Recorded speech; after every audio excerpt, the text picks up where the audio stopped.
What is up, ladies and gentlemen? I am so excited you are here. We're gonna learn together. This is the Tarver Academy Summer Professional Development. We're gonna learn.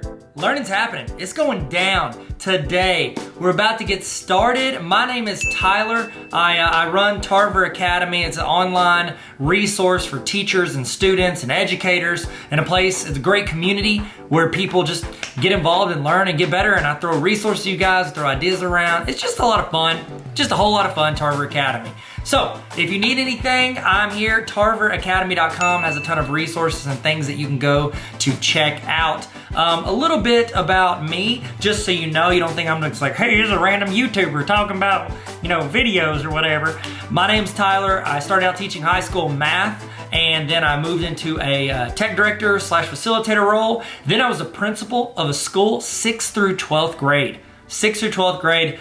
Fun ages. That's good stuff, okay? Good stuff. Never any drama, 6th through 12th grade. No drama. And our school had waivers from the state, so we did a lot of online, we did a lot of blended, we did a lot of in-person learning, all the above. So we get to learn a lot, make some mistakes, do some stuff right, and try to learn from everything we did. Then after that, I went to central office, and I was director of curriculum instruction, and now I'm the dean of NLC College. And I'm so excited to be here, learning and growing with you guys.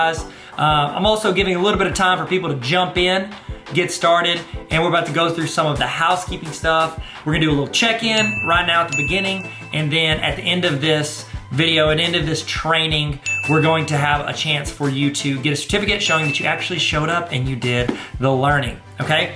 I think that this training and the other trainings that you are gonna get the chance to be a part of this summer are gonna help you grow as an educator. And if you grow as an educator, all it does is help the students and the community that you live in. And so let's try our best to learn something, take something away from this that we can put in our repertoire and get better with. Okay, so the first thing I need you guys to do is I need us to check in, okay? And this check-in, what it does is it timestamps when you are here so that you might not need this later, but if your administrator or whoever comes back and they're like, how do I know you didn't just click to the end? This shows that you were here at the beginning. So you can scan the QR code that is on the screen if you have your cell phone. And on my phone with me, get your phone out. I'll use my wallet, Atlanta Braves wallet. Film that, you just hold your phone over that QR code that you see on the screen. You'll see something pop up at the top. Click that and it'll take you to where you can fill out that you were here. It's very short, very quick. I'm gonna give you a little bit of time to do that right now. Go ahead, scan the QR code, go to the website, check in, and when you do that, you will get an email. If you do not get an email immediately, this happened, I told you, I was a tech director for a long time, okay? I'd say a long time. I was a tech director long enough to know that if you don't get that email that you're filling out right now, it's because you typed your email address in wrong. That's exactly what happens. 19 times out of 19 and a half times, that's what happens. So go ahead and go to that. Remember, at the end of this session, there's gonna be another QR code that you're gonna scan that is going to give you the certification saying that you actually did the training. Both of these are time-stamped. So if your administrator or whoever's in charge of PD for your district wants to see that and be like, how do I know you did this? You've got your check-in email that is time-stamped by me, not by you. It's into a PDF or it's into that email. And then you will also have the timestamp on your certificate showing that you did this. Okay, so hopefully everybody is getting that done. Okay, giving you a little bit of time. If you have any trouble, just keep trying because I think it's pretty important to get that logged in. Now, while we're doing that, if you're finishing that up, or if you can hear me, what I would love for you to do is I would love for you to hit the red subscribe button. This is my YouTube channel, Tarver Academy. That's what I call it. It's kind of where I got this started. I had this before I had the website, and then I put up the website to put all the resources and all the stuff I was doing. But if you would hit the red subscribe button right now, that would be huge. That would be just super cool of you. And that way, you can hopefully see some of the other trainings that I'm doing, see some videos I do throughout the year to help teachers, to help students, to have fun and learn together. So hit that red subscribe button. Did you do it? Did you? You get the like too, the little thumbs up. That's just YouTube etiquette. You hit the thumbs up. It's just really nice to do. So you want to hit the thumbs up button, you can. And I would love to start this. How about this? in the chat, okay? Because if you're watching this on my website, which is where you can watch it, that's fine. You're not gonna see the chat, but if you click and watch this on YouTube, you're gonna see a chat rolling on the side of the screen. Start it off. I want you guys in the chat to say who you are, like give your name, tell us what you teach and where you teach, okay? If you're an administrator, you can say that I'm a principal, or you can say your central office, whatever you do. I've got some people that have signed up for this that are aspiring educators. So this is great to say, I wanna be an educator, I wanna be an English teacher for high school, throw that in there. If you wanna be a kindergarten teacher, toss that in there, say you're in school. It's a great way to network, because I think there is an amazing community of educators here wanting to learn and grow together. And I think that it's great if we look out for each other. So throw in the chat, I want you to say your name, what you teach, and where you teach. Throw that in the chat. All right, man, we're doing good. We're doing good. It's our warm up. We're feeling good. We're stretching it out. It's always good to stretch before you stretch. I don't know, I heard some friends say that, so I say it from time to time. Okay, next thing. This is another little thing. I've got one right here. So I've written a couple books. I've done Superheroes Need Sleep Too. This is a children's book. It's like a nap time book, so you don't have to read that. But this one I think is super relevant for you. This is the Baller Teacher Playbook, and in it I have like practical advice. It's 18 chapters. So the idea is that you could do this like once a week with your team for a full semester, or every other week for a year, and try to improve your teaching every week. I'm not doing this to sell it to you. I'm doing this to say I'm giving some of these away all summer to people that are participating in this. So if you want a chance to win one of these, or I think I probably got some other educator books. If you're like, I don't really want your book, Tyler, I got a ton of educator books. I'll send them to you. All you got to do, follow me on Instagram at Tyler Tarver. Follow me at Tyler Tarver on Instagram, and I'm gonna be giving these out throughout the summer. You might be the person I give it to. So follow me on Instagram, and then throw something in your Instagram story if you want, just to increase your chances of me seeing it. So I'm just gonna be clicking through. I see people follow on Instagram. I'm gonna throw out stuff to them. So random people get it. You might not, but you won't if you don't. So there we go. Y'all feeling good? Does everybody feel good? Everybody throw in the chat who they are, where they teach, what they teach.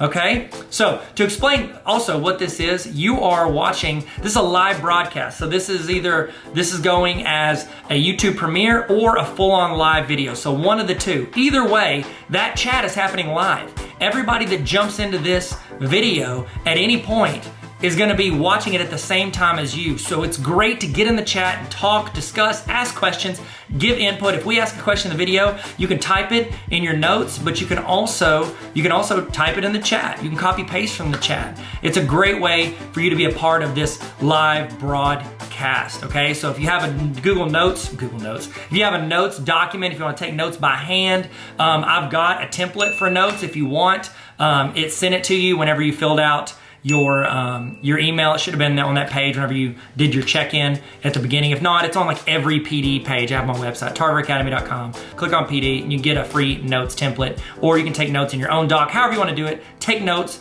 write down stuff that's relevant to you, and copy paste stuff that people put in the chat. There's gonna be people in the chat that are way smarter than me. And so I'd love for you to copy paste that into the notes, and you can take that and make your teaching game elevate. So next thing, while we're getting logged in, people are still jumping in here. They're still jumping in the video, giving you a few minutes to do that. We're also, if you want to watch these videos, because after this ends, it's going to be gone off of here. However, I'm going to be putting all of these trainings, all like 30 something trainings. I think it's over like 120 hours worth of trainings. I'm putting all of that for people that join what I call the Tarver Academy Honor Roll. It's a small group of educators who are trying to get better every week, and I send out weekly emails during the school year to where you're getting templates, you're getting resources, back to school starter kits, you're getting templates for Google Forms, trainings, PDs, tons of stuff every single week delivered to your inbox. And also you have access to all of these trainings. That is available if you go to tarveracademy.com/honor roll if you want to. I think it's a great decision. I think it's a great decision. Nobody's in here. Who am I talking to? I'm not talking to anybody. Okay, y'all feel good? Y'all ready to start?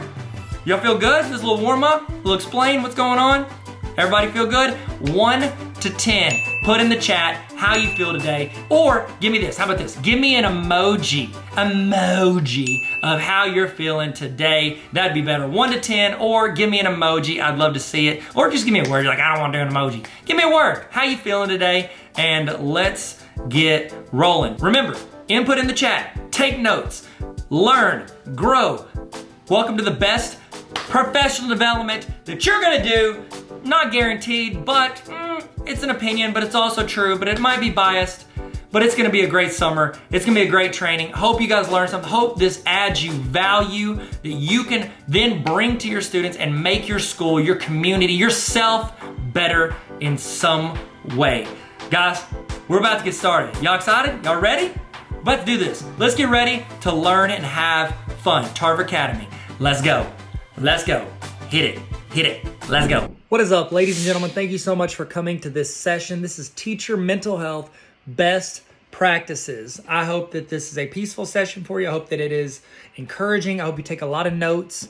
If you need any notes, you know I've got them at tarveracademy.com. I've got a template for you to take notes, things you can actually put into practice and take from here. So I appreciate all the teachers. I texted this out on my text list, and a lot of people threw in questions, and that's where we kind of generated a lot of these questions from, especially in the first session with Dr. Atkinson. Just kind of give you the flow of how everything's going to go.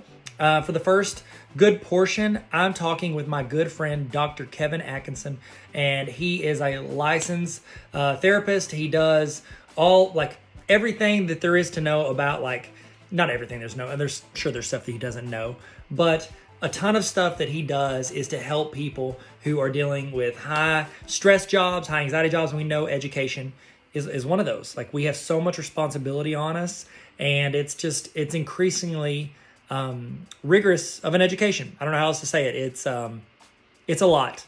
It's a lot. It's like, that's a lot. Remember that from TikTok? Nope. Okay. So here's kind of the flow of how today's going to go.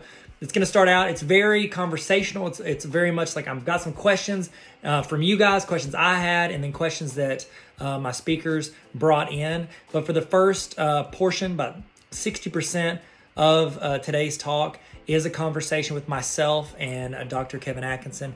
And he's going to talk through some ideas, some tips, some places to get resources, to get help, things to recognize if there's issues with you or your students or someone you know or care about. So I would love if you would just get a notepad or get something to type on and find a way to record some of the stuff that he's going to talk to us about today.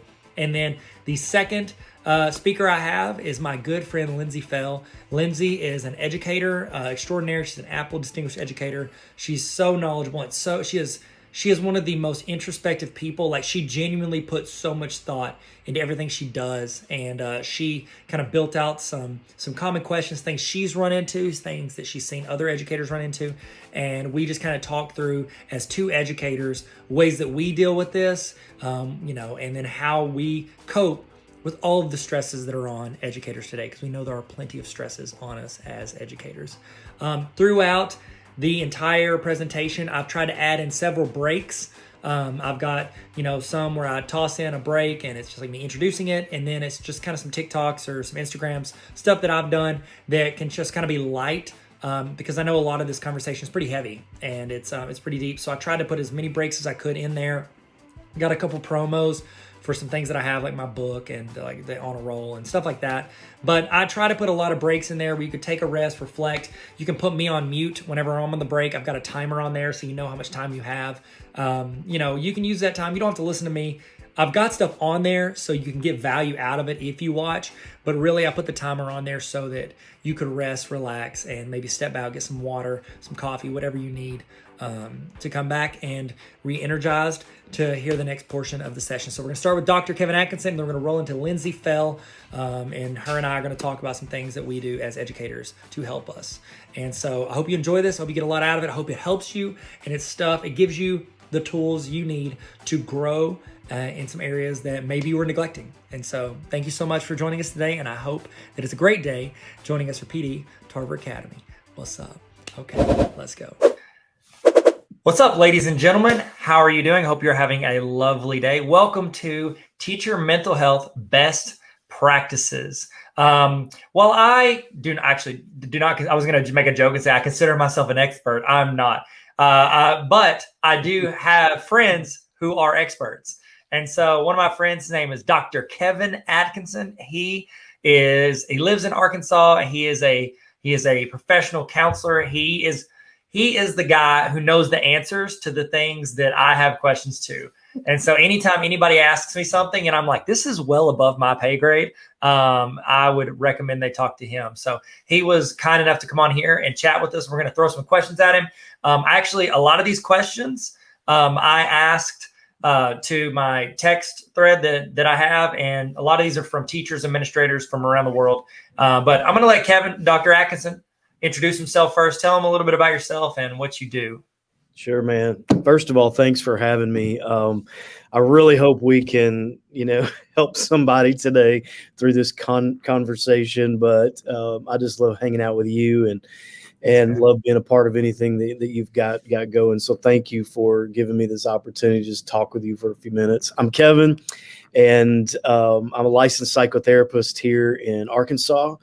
And so I've been practicing in this area for, I can't believe it, almost 20 years. It feels like I just graduated high school yesterday, but I did not. So, I've been in this area for a couple of decades and kind of started in addiction treatment, and then decided I think I want to do this a little bit more in depth. And so I went to grad school and finished that whole thing, and then got licensed in the state and was part of several outpatient behavioral health units. And then as of late, I've been working with our local hospital here, who's also connected to the Mayo Clinic. Because of that, we have a psychiatry residency. And so I've been teaching young docs about therapy, because they have to, as a psychiatry resident, they have to know therapy. So it's kind of what I've been doing, just been involved in mostly in that particular scene. So hospitals, residential, and outpatient behavioral health. And I really like it. And I'm also a pastor here in Arkansas. And so if you hear me say a few things that kind of sound that direction, that's why. So that's awesome. Yeah. Love it. That's great. So again, thankful that you're here, and thankful you're willing to add your expertise to a profession that, I think it's been growing in the stress, anxiety, like we're seeing more and more of that. But I know definitely over the past year and a half, especially with the pandemic and, people, teachers trying to work from home, and you go from, one teacher managing, 30 or 150 students in one facility, and now they're remote and because of the pandemic. So it's like now you have 100 different facilities you're trying to teach from. And it's just been, a strange experience, to say the least. And I know that teachers want to do a good job. They want to help their students. And so them feeling like they're not doing that as good as they normally can has been very stressful. So the first question that we received, we could jump right in.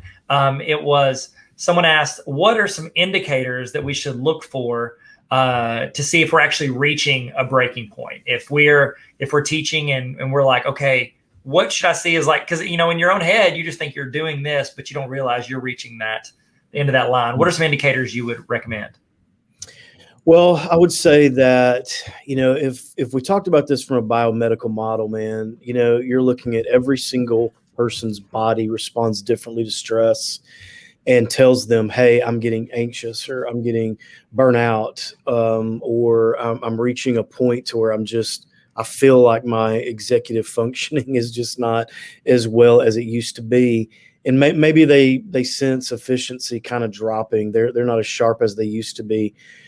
All those things, or if I would call them symptoms, are going to be different for every single person. So you got to know your body well, and don't be afraid to have that conversation with yourself. These are things that are not working well. Let me give you an example of that. Oftentimes when you go to your PCP, you can walk in to that and you can say something like, Doc, I'm just not feeling like myself. Well, that sounds so broad, but to your doctor, you're communicating something's wrong and that you're listening to your body. And so I would encourage, no matter what the occupation, to know when you're not well, when you're not feeling well, when you feel off your game. But those can play out in a lot of different ways, Tyler. So you've got, sometimes stress can appear as a mild form of depression or anxiety. So you've got things that can range from being nauseous to lack of sleep to lack of energy, to lack of having interest, or you lose joy. It's called anhedonia, where you just kind of lose your sense of happiness, just overall pleasure kind of dials down. Those are things that are always going to lead and indicate to, hey, I'm reaching a wall here. So I think a way of recognizing that, if you journal to write that stuff down, that's a good way for your doctor or therapist to recognize duration and frequency. Or in a more common way of saying that is how long this has been happening, and when it does happen, how long does it last? And then you can bring that to your doctor when you talk to them, if it gets to that particular point. But I think you just got to be very self-aware of your body and how it's telling you that you're kind of stressed. So, yeah. And yeah, I think you may have just said it. So if I do, like, say, I know I'm like, okay, I've been journaling, or I've been, reflecting on this. I think I'm reaching a breaking point. What are their next steps? What do you recommend they do? I think that would depend on severity. Some people can self adjust. They can make. Let me give you the mildest versions first. So some people can self adjust, and they can say, "Well, I'm gonna start eating better. I'm gonna sleep more. I'm gonna get the exercise that brings some of my chemicals back into proper alignment." Some people need to go talk to somebody, and I think if we can say this early on in this talk, is therapy is becoming, less stereotype, and is becoming something that's very common and normal. I have a therapist, so I think everybody needs somebody that they can go and just process with.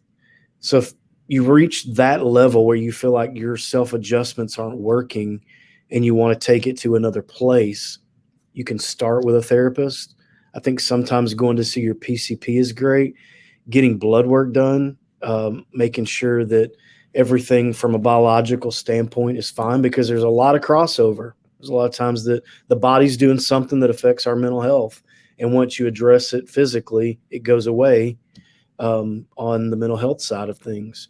Also, I think the biggest swing of that would be that you get psychiatry involved. Like you've tried therapy, you've tried self adjustments, but now you need something just to get you over the hump and get you back into a regular routine of health. And psychiatry is great for that. That's good. That's good. That's exactly what I was going to say as my answer, yeah. Word for word, almost. I saw it. Yeah, I'm just kidding. So the next question was, I was going to ask this, do you have a lot of teachers that come and see you? Do you have any educators? Yeah. And, I would say that we don't necessarily treat educators differently, again, because each one of them are going to respond to stress or life circumstances differently. So there's not a specialty for dealing just with educators. It's more the outcomes. Yeah. Yeah. Okay. Well, good. I'm glad you do see educators, because this next question wouldn't be as relevant. It just says, what are some of the most common issues that teachers that you have seen? Mm-hmm. I think we probably saw more people in 2020 that were in these types of roles where things drastically changed for them. Yeah. Like their job stayed, they still had high levels of expectations, but the way they did work completely changed. We saw a lot of that. So in that group were educators. Yes. I would say big question marks. Things like, how much more of this can I take? High levels of anxiety, a lot of depression and depressive type symptoms, a lot of people considering career advice. I don't even know if this should be said out loud, but a lot of educators in 2020 were considering a career change. No, that's actually been a huge conversation with a lot Okay. of teachers. I've Okay. seen a lot of educators that have been teachers for a long time just be like, nope, I'm Yeah. doing something else. So Okay. yeah, you can say it because Okay. people think it. Okay, then I will say I can't put a stat to it, but I will say a lot of them that came in were considering how can I take the education and skill set that I've developed educating and turn that into a different career. Um, and so I think there was just a lot of uneasiness, just a generalized anxiety among educators, especially this past year. It was terrible. Yeah, I would agree. Mhm. So what the next question someone had was, what are some, and again, you've touched on this a little bit with, different things, but what are some daily routines or habits that educators can do to reduce some of that stress or any other issues? I know you mentioned some like, getting enough sleep, exercising, eating better, that kind of stuff. And then also journaling. Are there any other habits you recommend? Is there like a thing during my prep period I should do like every day at a certain routine? Oh, Any thoughts? you're opening up this big can for me, Tyler. Why is that? This is just what I love talking about this part. So I may get long winded on Please. let me say this. I'm from a holistic approach. It's where I am with training. It's where I am with practice. I just believe in a holistic approach, and so we can't just treat, the brain. You've got to treat the whole body, and so my definition of the mind, and I use this example sometimes, is imagine like a 3-bedroom house that has a common area, like a living room. And in each of those bedrooms, you've got one entity or one component of who you are in that. For example, in one bedroom would be the body, which includes the brain. The brain and the mind are two different things. So the body and brain would live in one. The spirit would live in another room. The spirit would be the emotional construct. It would be like where your emotions come from. And then, of course, since I'm a holistic thinker, I think the soul is in the other room. And when they all converge into the living room, they become the mind. And so you can't have a healthy mind and just medicate it, or you can't have a healthy mind and just exercise. You've got to have healthy soul, healthy emotions, healthy body, brain to have a sound mind and a balanced body. And so the question is, what are some daily routines or habits? The first one is obvious. You got to have a routine or a habit. So if you're that person who's just so caught up in work and family and the routine and surviving and just trying to get from where your feet hit the floor to getting back in bed the next night, you need to pause and take some time for you and develop a routine or a habit that can greatly impact your life. So if that means eating better, if that means exercising, if it means getting back in touch with your caregivers, with your medical caregivers, if that means pouring into your life, some of you may be completely empty because you've exhausted yourself and you just need to get back into reading and journaling and filling yourself with good stuff and getting into a habit of being positive. And so you got to turn that. And so I always talk about journaling, meditation, yoga, self-care, exercise, going at least once a year. If you're over the age of 50, you need to go 2 times a year to your doctor to have blood work done. Just make sure that you're sleeping well. There's all kinds of technology and tools now to help us get to sleep better, know our sleeping patterns, adjust those sleeping patterns. And that's very important, man, when it comes to cortisol levels, hormone leveling, and those types of things. So you got to take a minute and get into and design, customize a routine that works for you and improves your daily life. That's good. And have you read the book Atomic Habits?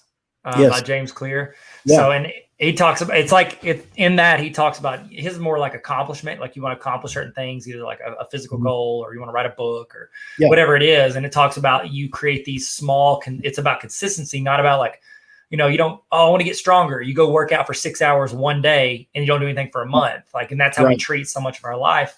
And it seems like that's what you're saying is like, if you want to see these different rooms improve, you have to figure out, okay, yes, I want this to be my end goal, but I can't get there in a week. I need to do it every day for however long. So I think Right. that's excellent.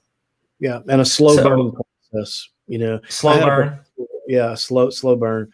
I had a professor one time who used to challenge us. Keep in mind, we were mid-20s by this point, and he would challenge us every day when you get up, make your bed. And he said, I learned that from the military because something got accomplished, a goal was met, and it was done because you decided to do it. And so he would say, find that one thing, find that something that you can start the day with that's a small win for you, and make that part of your routine. So I thought that was good. That is good. I think I've heard that somewhere. It might have been from you, but I've heard that too. And it's like like we have these tasks we want to finish every day, and it's like that's one, boom, right off the bat, easy to Yeah. do, and Yeah. you made the choice to do it. It's almost like you not only controlled like that situation, but like your mind. You like I chose to do this and I did it Yes. because there's a lot of stuff in my mind I talk myself out of. Like I'm gonna go work out, and then I like you know what, I want to sleep in a little bit longer. You know what I mean? Yeah. And Yeah. my brain always talks me out of it. Okay, so this next question is from an educator out of Texas. They Yeah. submitted it. It says, how do we turn it off so we can balance it all? I don't know how to shut off my brain when I get home. I feel like I neglect myself, my family, if they're not thinking of like work with their students. It's hard for them to make that transition. So any thoughts or advice on teachers trying to do that? Yeah, well, the first one is you can't turn it off. In terms of your thought life is continual. That's why you dream at night. The brain doesn't stop. So what we always talk about when we start a process with someone who may have obsessive thoughts, or they have thoughts that they feel like they can't escape from, is to have a purposeful distraction.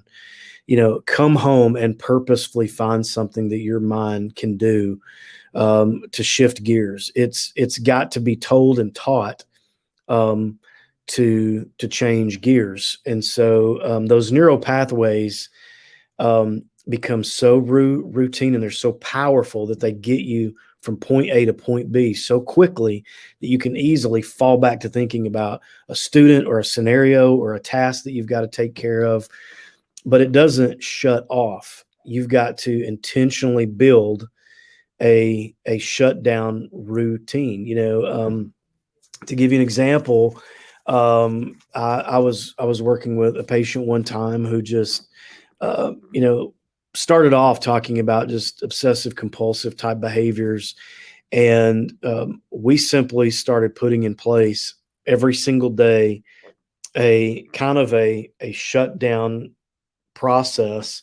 As she would leave work, she would do certain things. So, computer goes down, desk is cleaned up, something gets put away. Again, you're telling the mind it's time to shift. And just doing those small things and processes started to lead her into being able to let go of one thing and grasp the other. So, you have to think of it much like a trapeze. There's a time where you're letting go of one thing and grabbing the other and making that new swing. So you can't just shut it off. You've got to do something intentionally to segue your thoughts to something else. Sometimes, and this is going to be a statement that is a stereotype, but oftentimes I will tell men to go do something mindless, go mow the yard, go clean something, go tinker around in your garage, something that's tactile, requires a little mind work, and it will let you shift gears there into something different. That's good. For me personally, what I've found is like listening to something like Mhm. that way. I'm not the one that's having to generate the thoughts. It's like I'm just hearing someone else's thoughts, And, I'm not good at memorizing anything, but like I able to hear it and just kind of like, it's like going from being the teacher of my life to the student. And so like podcasts or audiobooks, things like that. And I found it personally, this, again, I'm not the best at this, but I found personally, like I used to, there was a time where I worked about an hour and 15 minutes from where I lived. And then there was a time where I worked 3 minutes from where I lived. And now I'm back to like 45 minutes. So it's like that chunk of time gives me, it's like my off ramp, and I always found it harder when I lived closer because like I didn't have a chance. Like I'm literally still thinking of the last email I closed by the time I get to my house. And so I don't know. I think that's spot on. Hey, what's up, guys? Welcome back. Hey, it's Tyler here. I'm just gonna give you a little break. So if you need to go do something, you need to go use the restroom, get a snack, get something to eat, whatever, you can go do that. I was gonna chat with you about some stuff, give you some time to do that and check in, maybe say hi. If you want in the chat, let's do a little check-in. In the chat, how you feeling? Toss in your emoji of how you feeling right now. Let's do a little emoji checkup, if you will. So while you're doing that, I do want to give, you know what? I spent a lot of time writing this book, and I genuinely think this book is going to help you in your classroom. It's gonna inspire you more than anything. It's a read with me, and one of the things that I feel like I've never been the smartest dude in the room. I've never been, the most talented, but I'll say this: I was always been pretty approachable. I think I've been approachable, and I think what this is, I've tried to be as relatable as possible. I'm talking about my experiences, things I've run into in the classroom, what I've learned as a teacher and as an administrator and as a student, what I learned. And so this is the Baller Teacher Playbook. If you're interested in checking this out, I recommend. Of course, I recommend. It's my book. It's not the best book on education, but I think it's good enough to help you in some way. It's got a lot of practical experience in it. I've got quotes. That's a do you boo boo. I could have picked a better chapter. Here's one thing. I want to show you one thing that I did at the end of each chapter because I know teachers. Okay, I put in practical application. I put in reflection because we know reflection is important, even though we never have time to do it. But it's got spots for you to write that in. So this is something you can work on by yourself or with your team. But here's the part that I did, and this is legit just for teachers. I don't know if you can see that. I put in, at the end of each chapter, I have a section called TLDR. That's internet talk for too long, didn't read. So what that means is, let's say you've got a team meeting, okay? Because there's 18 chapters in here. That means you and your team, or you and your building, you can go through a chapter once a week. You meet on your planning period, spend 10 minutes talking about what you did, what you tried, what worked, what didn't work, stuff to help improve your class and improve your students. Every week you can do that. Have you ever done this? In the chat, be honest, you ready? Have you ever had a team meeting where you're supposed to read something and you're walking over to the meeting and you're like, oh no, I forgot to read the thing I'm supposed to read that we're gonna discuss for like 15 minutes. So you like just try to chill and like hopefully don't get called on or get called out for not reading it.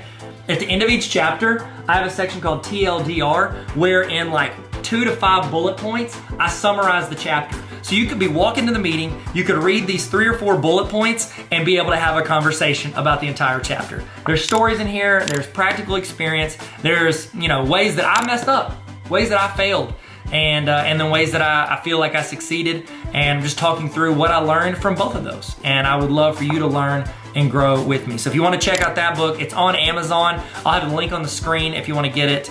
Link is in my bio. I link links everywhere to it. So Baller Teacher Playbook. I think it can help you in your classroom. Okay, we're about to get started. Kick back into it. Hopefully you're ready to roll, ready to go. And let's jump back in. Let's jump back in like Michael Phelps, okay? Well, does that work?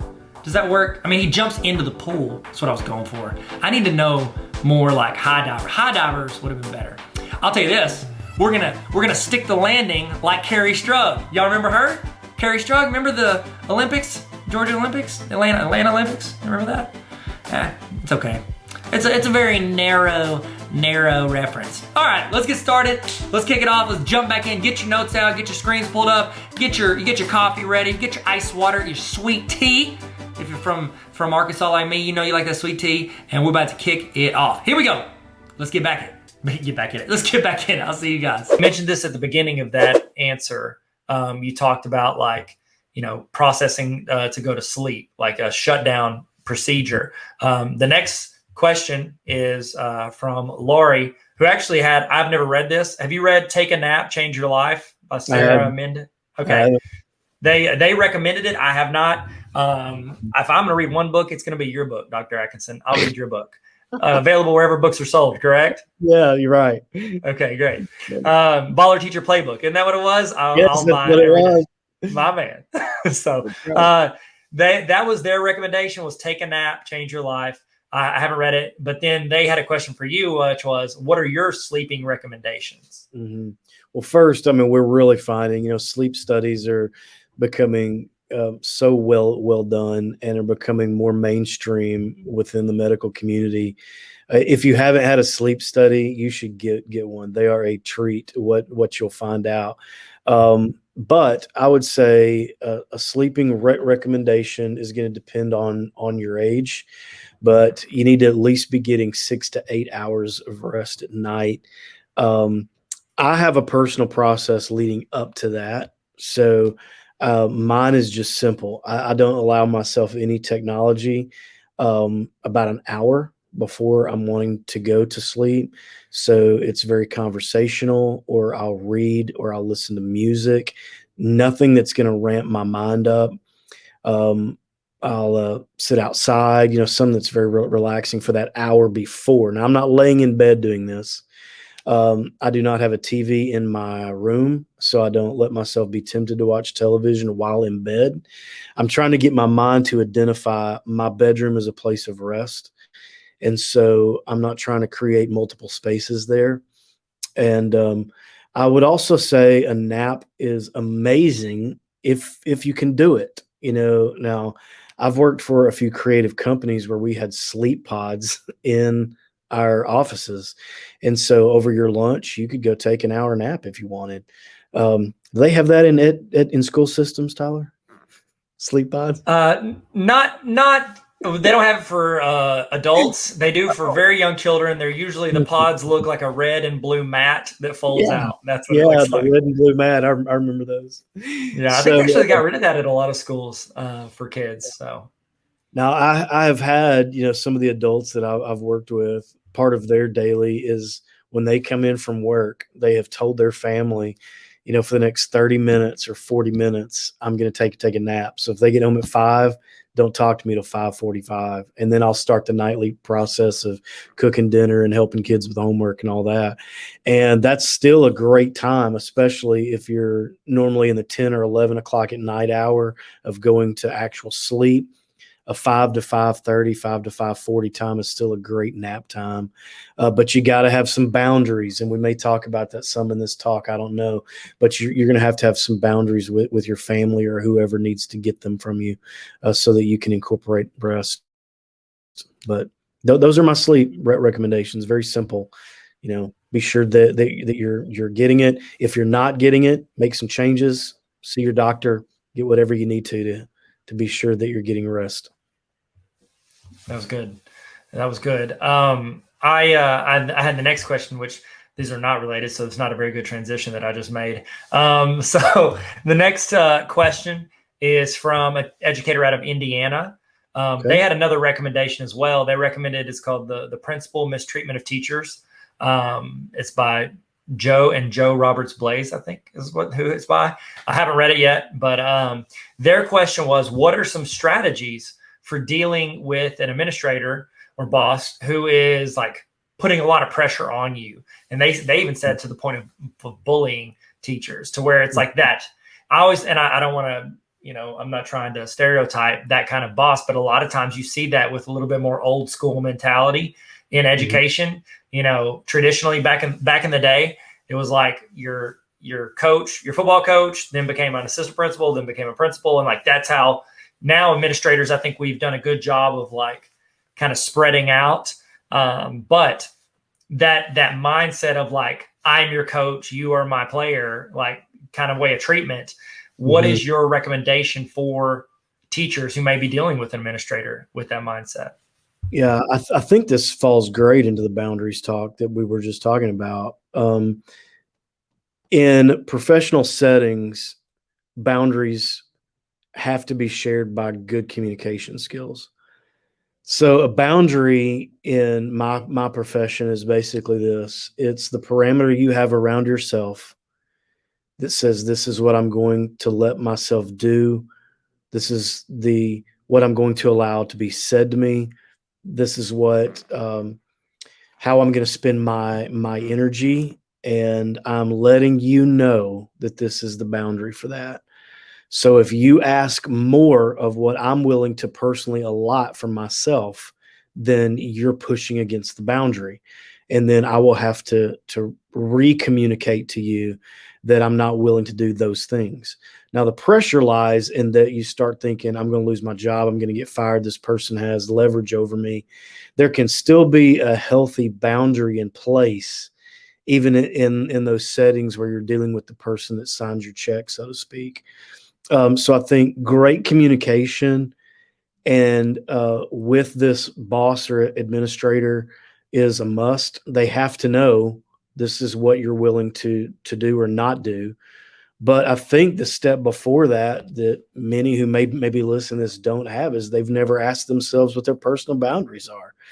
So you wait way too long until you are stressed, pulling your hair out, losing sleep before you realize, I think this person is a little pushed me a little too far. You need to know up front, this is what I'm willing to do in those areas, and try to communicate that as quickly as possible. And don't feel bad if you have to keep saying it. When I coach families and I tell them to have boundaries with each other, I tell them, repeat the process, repeat the process, repeat the process. And there's a way to do that that's healthy and sensitive and respectful. It doesn't have to be ugly or threatening, or you walk out of the room wondering if you're going to lose your job over it. But I think just in terms of dealing with pressure, you've got to have boundaries, and you've got to be willing to communicate those to whomever is giving you the pressure. Yeah, I would concur. And I think even if I don't know, I don't think for the most part, people don't want to be rude or come off as rude to others or insensitive. Like even with that one boss that's maybe like super like, I mean, still I don't think they enjoy that. Like most people aren't like, oh yeah, I like being the bad guy. Like they might say that as a tagline, but they really don't. Like me, I'll just give a personal example. For me, it's fairly easy for me to like kind of multitask my life. I can send an email or think of something, and for the most part, those things don't stress me out. And so I'll just like boom, do that, and then I'll move on to hanging out with my family or doing whatever I'm doing. Well, I work with someone who it's not easy. Their on and off ramp are a lot longer than mine when it comes to any of this stuff. And so when I'd be thinking about something on, Saturday night at like 6 p.m., I'm doing something or I see something. I'm like, oh, that's a great idea for something we can start incorporating at our school. And I'll just send out the text to the group. And I did that for a while. And then I finally, he communicated with me, like, he can't look at his phone because if he sees that, now his mind goes that way. You know what I mean? Whereas more things have a bigger impact on him. And so it's just him communicating that to me was like, oh my goodness. And it took me a while because I still get in the habit to get away from that. But I think if you communicate well, you said it, like communication is key for so many of those relationships. Yeah. So. And let me interject too with something that you just said, but I think that longer runway that you were talking about, or off ramp, sometimes is just our personality. I mean, you inherited that genetically. And so I think it would be unfair to say that every single person can de-stress or lose or lower anxiety or depression or burnout by doing this cookie cutter model. You really have to know yourself and know what kind of personality you have, and then build a boundary around that you're comfortable with. But as it relates to just, being able to escape falling off the edge, is to know what personality type you are and be comfortable with that and know that this is just how your brain works. I can't tell you how many times in a year's time in therapy I will say that to people. This is just how your brain works. So let's accept how your brain works and build around that, rather than saying, well, this is how my friend handles it, and I want to handle it the way she handles it. Well, your friend has a different personality. And so that's unfair to you to say that you need to play the comparison game. And and want to be like other people. Self-awareness is going to be huge in this talk we're having. Yeah. Oh, I think self-awareness is not only for your own personal stuff, but like even just how you communicate with other people. Like, yeah, I think that's absolutely true. So speaking of, 'cause I'm sorry, wanted to lean in on this. You talked about like personality types. Which one? I know there's a ton of them out there. There's like DISC, Enneagram, Myers-Briggs. Which one do you deal with the most, or like do you utilize the most when you're doing stuff? I utilize the Enneagram. I like it. It's simple. It's clean. It's easy to understand. It doesn't feel psychological. It's easygoing. It's accessible. I mean, you can go to your bookstore tonight or go online and find out anything that you want to do. You can even go online right now and take an Enneagram test, and find out. So right now, that's my favorite one to work with. That's good. That's actually my favorite one too. Like I've done all the other ones, but like I said before, I'm not good at memorizing things, so it's easier for me to remember that the 9 on that. We actually did for one of the summer sessions. My friend Mark and I, we're doing an Enneagram for Educators session where we break down a lot of them and talk through, just dealing with people who are, on different. They're just wired different, and that's the thing. It took me, and that was actually helpful for me and my wife too, because I'm a 3 and she's an 8. And so it's like what she would think is like, that's ridiculous that you would even do that. And I'm like, well, here's my intentions. Like it helps see behind the surface of the intentions and what wires them. And it worked with me. And my coworker, he's a 1. He likes it. I'm very much like, if somebody walked in like, hey, let's go speak at this thing about this. I'm like, cool, we'll figure it out. He likes to have 3 weeks before the meeting where he plans the 3 weeks lead up to it. And I'm like, oh, okay, that makes sense. This guy, that's me. Yeah. Okay. Are you a 1 on the Enneagram? Yeah, I am. I'm a solid. Man. Yeah. That's good. I like it. Yeah. Ones can change the world because they actually know what they're talking about as opposed to just saying things like I do. Those Enneagram too, man, they're good for families, just like you said. I mean, we use it a lot of time in family therapy because you're giving, having a number and understanding what that number means is such an easy way for a parent to go, I totally get my kid now, or I totally get my spouse, or man, I finally understand my mom and why she raised us the way she did, so it's powerful, it can be.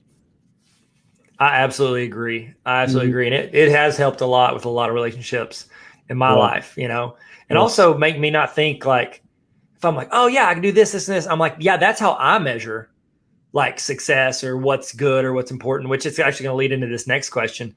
But like, that's how I measure doing well. Whereas someone else might measure it as this, or this. And then on their scale, I'm not doing good at all. So What up again? Hey, how's it going, Tyler here? How are you doing? How are you? Are you okay? Are you good? You having fun so far? Are you having fun? Okay, in the chat, let me know how you feeling. Let's do, let's just go teacher on this. A is, you can A+, you can A, B, C, D, F. Oh my goodness, don't put an F, that's terrible. That's so rude, man, why would you do that? Tell us how you're feeling right now. If you learned anything, if you're growing, if you're having fun, any of the above, tell me, give it a grade, A to F. And if you want to explain yourself, you most certainly can. But just don't be mean. Don't be mean. This is a nice, positive environment. Plus, it's probably a contract day, so you're getting paid for this. So let's not get too upset. You're chilling, get to watch a video and learn and grow with us. Got links and resources, templates, all that stuff. Okay, so we're about to take a break. If you need to take a break, go use the restroom, grab you a snack, get something to drink. I'm going to show some videos on here to where you can learn and grow. If you stick around, I want you to get that. So we're about to kick into some videos and then we'll jump back into it, and I'll keep a timer on the screen so you know how much time you have before we kick back into the teaching. So here we go. Yo, can I show you a feature you need to turn on in Gmail like now that I call the Save Your Job feature? You ready for this, gamers? Here it comes. So when you're on your Gmail, just go over to the right and click on the little gear. Looks like a little gear. We're gonna click that, and then we're gonna go to see all settings. Boop. So go to the tab that says general, should automatically pop up. Here comes the general. Sorry. Okay, go to the fourth one down, it says undo send. Turn this on anywhere 5 to 30 seconds. I usually do about 20, feels safe. Then this is like the only thing you have to save in Gmail. Scroll to the bottom and click save changes. I've already got it, but you need to click save changes. Then you just go and write your little stuff. You're like, hey, I want to see your email. And you hit the send button. Now, after you hit send, watch the lower left-hand corner. Hit send, Tyler. There it is. Look at this. Message sent, undo or view message. I have that 20 seconds to hit undo, and it brings it back. Bring it back now. This is helpful if you're sending a meme, making fun of your boss to your friend teacher, and this way you don't get fired. You can. Yes. Plus, I want to show you a tip for Jamboard. It's very easy, very quick. It's going to help your life. By the way, this is in reference to the Google resource slideshow that I gave you. I'm going to show you which slide it's on.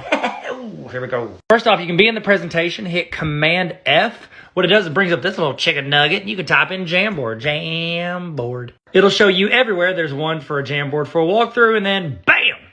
Jamboard. There's a slide, and there's a 30-minute training within this training where they can learn more about Jamboard. Let me show you a quick tip in Jamboard. So let's say you're trying to write something. You're like, I want to make a straight line. And you're like, oh, wow, this looks like I did this while I was skydiving. You can actually hold Shift while you do that little click, and it'll make a straight line. I can't do this. I don't have enough hands. Hold Shift, click, and it will, see this? It makes it a straight line that I can just drop like that. Look at that. Look at those straight lines. Hold Shift, bam, money, game time. I've got a little holder for it. Let me turn it around. Hey guys, Tyler here. Thank you guys so much for tuning in. And if you want to, you can go to the Summer PD link in bio. Spoiler alert, did you know that Google Slides just added a feature where you can have the text auto shrink or the boxes auto shrink based on the size of what you're putting into your Google Slide? Let me show you that right now. Okay, so usually you start typing and you're like, oh, look at me up top and a letter, blah, blah, blah, blah, blah, blah. And look at this garbage. Look at this absolute garbage. Look at that. I'm the kind of guy who likes to color in between the lines. I would like to formally apologize for getting so hype. Let me show you how to do this. I'll be honest, I don't know where it is up here. If you know, just let me know in the comments. But I just go to help and I just type preferences. P-R-E-F, preferences. Click it. Then you want to click use custom autofit preferences. Then you have options for the theme text placeholders and the new text boxes. You can have it do not autofit, that's what we have right now. Or you can have it shrink the text if it becomes too much, or resize the shape to fit the text if it gets too big. Let's go shrink text overflow. Now when you have text in there, it's going to autofit based on the size. Look at this. Put it back in. Look. I can help you with that. You ever get it to where there's so many tabs at the top you can't even function? Let's fix it. So up here at the top, I've got all these tabs, and there's just a tab overload, tab-a-labba-ding-dong. What am I saying? So what you want to do is you want to make them shrink down to just the icon, fun fact, called the favicon, and you want to shrink them down to make them really small. So you're like, oh man, Tyler's YouTube channel, like and subscribe, is very helpful. So what we're going to do is we're going to pin that tab. Watch this. I'm going to right click up here on this tab part, and I'm going to go down to pin, P-I-N. Here we go. Watch what happens. Yeet! Shrinks down to just the icon and it moves to the left. That right there, those 5 is less the size real estate than this one. You can tab them all. You can tab it up. Tab-a-labba-ding-dong. What am I saying? Fun fact, free PD available, link in my bio. Sign up now, it's free for you. Learn about Google, yes you will. And you can probably get it certified with your school. Just ask. Oh, so I was leaving the library and they had these TVs up of all the March Madness and the basketball games. And I was thinking to myself the whole time, are these kids doing their homework? For real, like I love U of A. Congratulations, Arkansas. You know, got a degree from there. What's up, alumni? Here's the deal though. Are these kids getting done with this game? They're like, yeah, okay, I gotta go study for Western Civ. I just need to know. What y'all think? Is that, bro?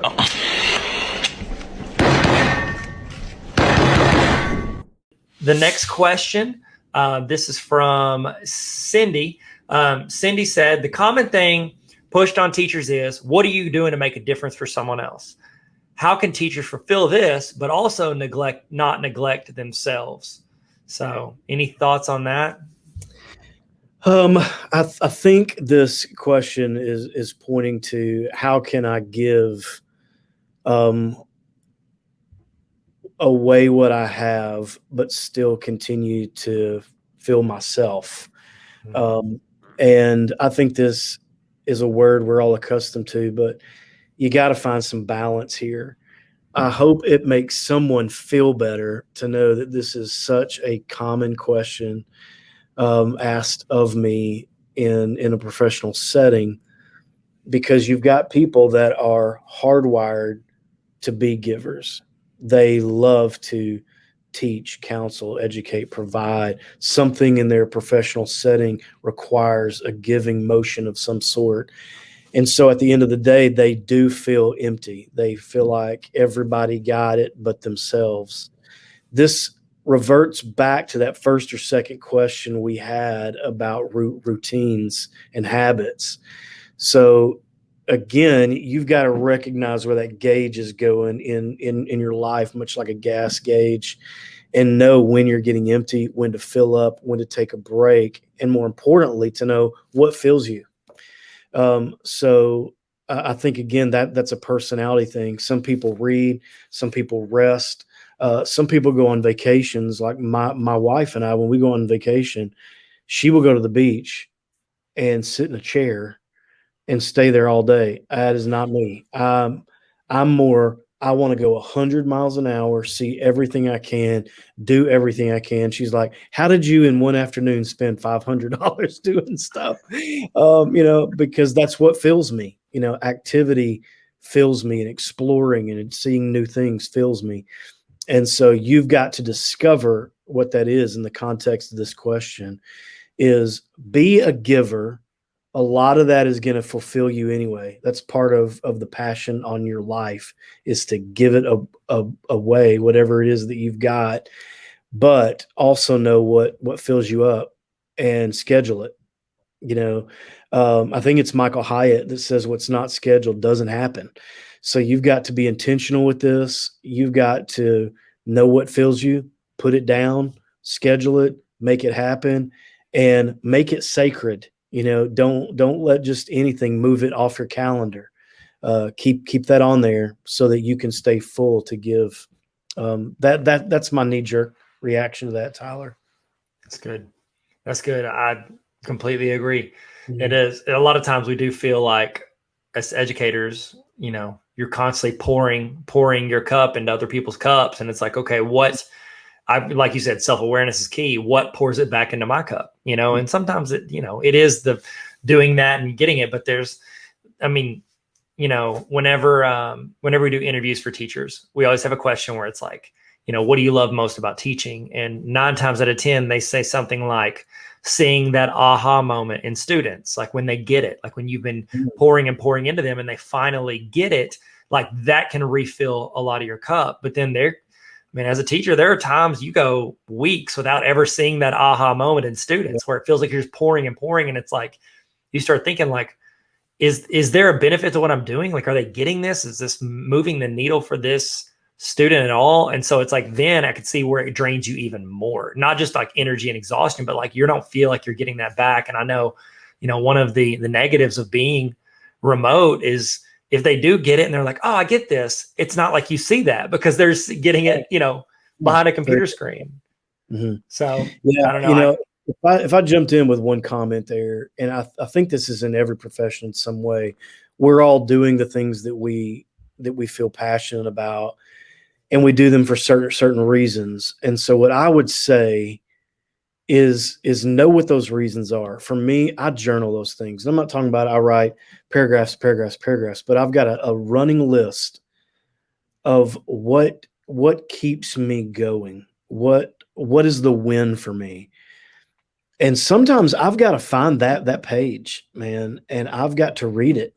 And I got to know that if this one thing I haven't seen for 2 or 3 weeks, well, maybe I got this other one. Maybe I've seen it. And if I hadn't seen that one in 2 or 3 weeks, maybe I got the other one. Anytime I see a spark in my life that fuels those good things, I write it down. And I may visit that, once a week for 2 months straight. I might go a year and not even look at it. It just depends on how life is treating me. But I do keep a running list of the things that I want to be reminded of as to why I do what I do. That's a really good idea. That's like short term, long term. Like that's a fantastic idea to think. Always be able to think about like, why am I doing this? So that's great. That's I think I just made and this might be something teachers can do on their own stuff, but I just made a template. It was for like summer PD. It's like you get this flux of like, oh, I get to chill, but then also I'm sitting through like 6 hours worth of training. Like, hey, what's up? Like we're doing right now. But you get to sit through these trainings. And at the top, I put a box that says like, why am I doing this? Like, what is my goal here? And it's like, if we're not reminded of our goals, it's easy to just kind of be in the middle of the race thinking like, oh my goodness. It's like if you're running a 5K and, you know, around a mile and a half, you're like, you've just been thinking about running on the road. You're like, this is a lot of work. But then you remember, like, no, I want to finish this race. I want to get the medal. I want to complete the race. So I think that's a good. I like that, Kevin. Yeah. Dr. Atkinson, sorry. Dr. Atkinson. Atkinson. One more thought to that. Yeah, go. That when a lot of times as adults, we think about some of the exercises that we're talking about and we look at them as childish. Like that's something I would ask my kid to do. But there is such a psychological connection between the tactile and vision and seeing it and getting it in you. And we forget as adults how powerful that connection is. A study, and I think I read this in the New England Journal of Medicine, and I shouldn't say that without being able to give article number and all that, but I'm going to. A study was done from human resource departments and interviews for significant positions. These were upper level positions for either C-suites or mid-level managers that had a lot of say-so in a company. The first question was, why do you want this job? And the statistics were high, over 80%, either stammered through that question or could not answer it. So these were people who had been doing this type of work for years and years and years, or were looking to climb a ladder and could not communicate why they even wanted to do it anymore. And I think that just reinforces this thing that we're talking about right now, is being able to have that in you all the time to identify why you're doing it and what that win is. And so I just wanted to echo what you're talking about and kind of strengthen that by saying this is not something childish. This could actually get somebody who's listening over the hump and get them back engaged into something that they're very passionate about. That's good. That'll preach. That you put that in your book. Make sure y'all go buy Dr. Atkinson's book. I really hope that the search goes up for Dr. Atkinson book on Amazon. You're gonna be like, what? Hey, but then if people are watching this in the future after your book has dropped, then it's going to sell. That's right. I'm gonna have to start writing right now. I'm just gonna write down a few things on Post-its, and then the book is just pictures of your Post-its. I like that. Hey, if y'all need an appetizer, Baller Teacher Playbook, what's up? Always plug. I'm just kidding. All right. So, what? Okay. So this, I mean, honestly, you said it earlier. You said there, it's kind of breaking down over the past, year or two. It's, as I say, really over the past year, it's been ramping up. Like the stereotype between mental health and, being able to figure out like, okay, I don't need to just suck it up and move through it. You know what I mean? Like the ability to sit back and reflect. I think you said stereotype, which I think was a great term for it. What do you recommend educators do, or ways they can, whether it's in education or outside of education, to help raise awareness, and bring that into the field of education? Like what can we pull in to help raise the awareness to teacher mental health? It's a great question. And I would answer that by saying, like everywhere, we've got to give it a place. Mental health has just not been given a place, at least by the generation ahead of us. It was either considered something scary, or we used terms like crazy. We didn't understand it. But mental health has come such a long ways in the past 50 years, especially. And we have a place for it. We have a very comfortable place for it. Advancements are happening so rapidly in mental health that are so good, helping a lot of people. Institutionalized patients, are dropping significantly because we're doing so much better work. So that's what I would encourage any superintendent, administrator, board of education, give it a place. Let's have conversations about it. Let's keep it to where our students can discuss it. If you get a one-on-one with a student and you sense that that's what they're wanting to talk about, go with it. Just give mental health a place. And I'm teaching that anywhere I get the opportunity, is let's welcome this taboo topic to the conversation, so that's where I would start, man. Just give it a place. And then from there, bring in people to talk about it. If you don't know about it, find someone who does, get them in there, ask a lot of questions, write a lot of stuff down, and the people who are responsible for the culture in your system, get them talking about mental health. That's one of the best ways to get awareness going. That's awesome. And I like, if we, cause now I'm with the college, but if I was still in public ed, like I would legit think about, you always have like 4 days, like the week before school starts, where you do like little trainings or you bring people in, and there's always stuff like you'll have a police officer, school resource officer come in and be like, here's some procedures on this. You talk through all this stuff, legal things. I think it would be a fantastic idea for schools during that back to school week to just somebody come in, like somebody like Dr. Atkinson, hit him up. What's up? But somebody like you who could come in and talk for 30 minutes, give them some tips, talk stuff like we're talking about now, and then maybe even answer a couple of questions. I think literally just letting someone come in the door who's able to talk about it and pour into that conversation. You'd be very surprised at how many people are out there wanting that phone call too. Let me come talk about it. How many people would donate that to the school system? Just donate their time just to be able to open the door to a conversation. So yes, don't be afraid to invite people. They want to talk about it. I'm as passionate about this topic as others are listening about education. So make that invite, reach out. So many people will do it for free and love doing it. So it's a great place. Awesome. Mm-hmm.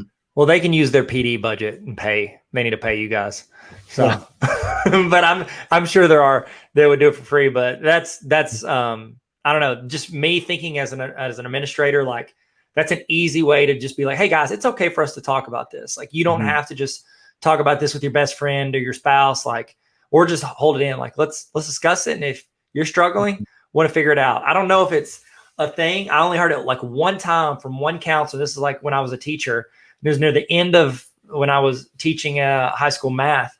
I had a counselor say, like, I'm not just the counselor for the students. I'm the counselor for the teachers here. And I just never had that was the only time I ever heard anybody even offer to be like a sounding board at a school. And so it's like, I don't know, figure out, whatever that looks like for your school district, communicate, talk to your administrator, see if there's something y'all can work out where somebody has a safe place to do that. So the next question kind of ties into that. It says, how can you simultaneously support your teacher mental health while supporting student mental health? So we're kind of leaning in. We've been focusing a lot on teachers and how they can, recognize, be aware. What's a way that we can do that along with helping our students? Because our students have the same thing. They're stressed. They've got tons of classes all day that they're trying to manage, and hormones and being a young person, whether they're in kindergarten or a senior or in college. So what are your thoughts on this? Man, my thought on that, without repeating the answer to the last question, is going to be to know some of those identifiers for children, and a kid may not come up to you. I say kid, a student may not come up to you and just be able to disclose eloquently what's going on. And so we're looking for all kinds of things, fatigue, inability to concentrate, being antsy. I always look at nails, are they biting nails or picking nails, or, doing things that would lead me into thinking they were experiencing some form of anxiety. So I'm looking for physical markers where they may not be able to just identify, hey, I'm depressed, or I'm sad, or, or I'm just not sleeping, and so on. So I think one way is to educate yourself. If you can have a professional come in and talk only about identifying that in children, there are some great specialists out there who can do a fantastic job of just educating you on how to identify that with students. But I think you've got to dial up your sensitivity and your awareness of the classroom, and kind of know, this student is acting differently than they were a month ago. And just, again, awareness. I know I've said that 10 times already, but that's really where the key is with a lot of this, is just being aware. And then knowing, I guess the next step was, once you are aware, having a resource to take that student into the next place. So there are a lot of agencies who sign contracts with the school system. Mhm. There are even a lot of medical models going where a doctor visits the school one day a week and just will talk with students. I know in our residency here, one of our two-year or 3-year resident goes as a psychiatrist, goes into the school systems and talks to teachers, talks to students, talks to whomever wants to ask questions. Just an amazing partnership taking place there. So getting them into the step that's past awareness and into getting some help if they needed it, I think is always great. Yeah, I agree. And that's the thing. A lot of times they just don't know where to go. Students are like, okay, I might be dealing with this, but what is the procedure? It's hard Mhm. enough to get them to remember the procedures to do a multi-step equation, much less who to talk to and how to deal with, you know, anything that's going on. And I'll throw this into Tyler. I did school-based therapy for about five years, where I would go in and do testing or therapy, and even meet with families. I had one school system that would let me use their office or an office space after hours, so I would stay there from like 3 to 7 and meet with families. Some school systems are very leery of bringing in an agency, either because they don't want the students brought out of the classroom for that amount of time, or they are open to so many agencies that now there's 4, 5, 6 therapists working the school.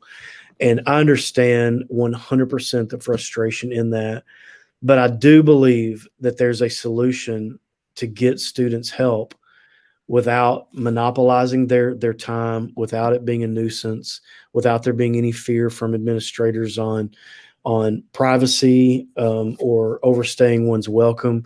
But there's got to be this partnership, and I want that so badly for students to have immediate access. And I don't even know where I'm going with this, except to say that I hope school systems will just encourage the conversation of going, how can we immediately get students in the right spot if we needed to?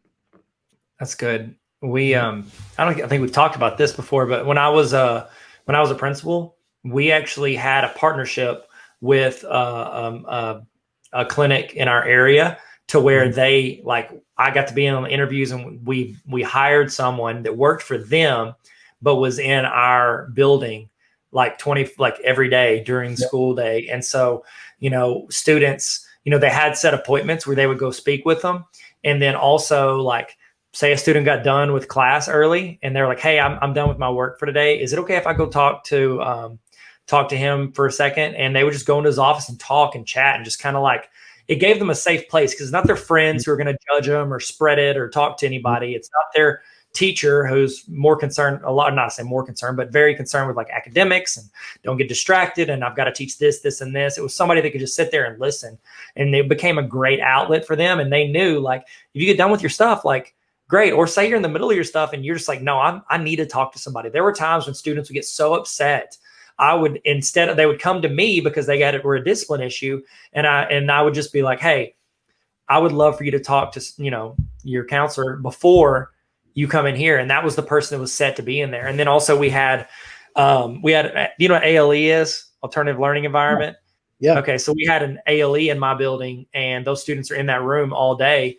And we had a set class period every single day where that person would sit in the room with them. And it was just, he's building relationships with them. He's talking. It's like almost like a group talk through, and he's doing that. But then if somebody had something, then he would take them out and talk to them. So it was part of us starting that school, was being able to have somebody dedicated to just the students. And so Fantastic. I think, love that. yeah, it was really cool. And I think, looking back now, because as a principal, you're caught up in everything, like teachers and academics and grades and everything. You don't realize how special that certain aspect of your school is. And, we just did a really good job in hiring, that person too, the group and I hired, he was just excellent. And students, sometimes it's just them stepping out of their classroom and talking in the hall for a few minutes, and it's nothing more than like sharpening your pencil, and you get the chance to. Yeah. It certainly does not have to be this deep therapeutic process where, you're going to spend 90 minutes with a student. It can be very small and still be very impactful at the same time. I agree. I completely agree. What up, Tyler again? Wow, how you guys feeling? Y'all good? You good? Are you good? Okay, in the chat, this is what I want you to do. In the chat right now, I want you to tell me what was your college major. And if you're still in college, you want to be a teacher, or you're just here to learn and grow, I want you to tell me in the chat, what was your major in college? Okay, tell me what was your major in college. And then what do you actually teach now? Are they related? You don't have to. Just tell me where you went to college. I'd love to see. Throw it in there. We're going to say, if you see somebody that's the same one, reply to them. Give them some knuckle bumps or high fives or thumbs up or peace signs, whatever it is, smiley face. That's my best emoji, smiley face. Like that. Toss that in the chat. And let's just talk about where we went to college. And the reason I'm bringing that up is I'm actually the dean of a college. It's called NLC College. It is a partnership with Arkansas Baptist College and New Life Church. It's where we use the New Life Church facilities, and students can come and get an actual degree, associate's or bachelor's degree in business administration or Christian education. They can get those degrees from Arkansas Baptist College, located at NLC, so we call it NLC College. So if you know any students that are interested in maybe attending, if you'd like to hear more about it, hit me up. I'm gonna leave the link on there to the website. Also, the Instagram handle gonna be on there if you wanna check it out. Follow us on Instagram at NLC College. But I can tell you about it, but I'd love for my students to tell you about it. So here are some thoughts about NLC College, which I love and I'm a part of. I'm a dean of NLC College, so of course I love it. I wouldn't be there. So if you want to check it out, let's see what they have to say. I'm gonna be low key, for real. These are some of the best students on the planet. These young people, they're straight up, they're world changers. I mean that. And I care a lot about them, and I think they're fantastic. And I'd love for you to hear from them about the school that they attend, NLC College. I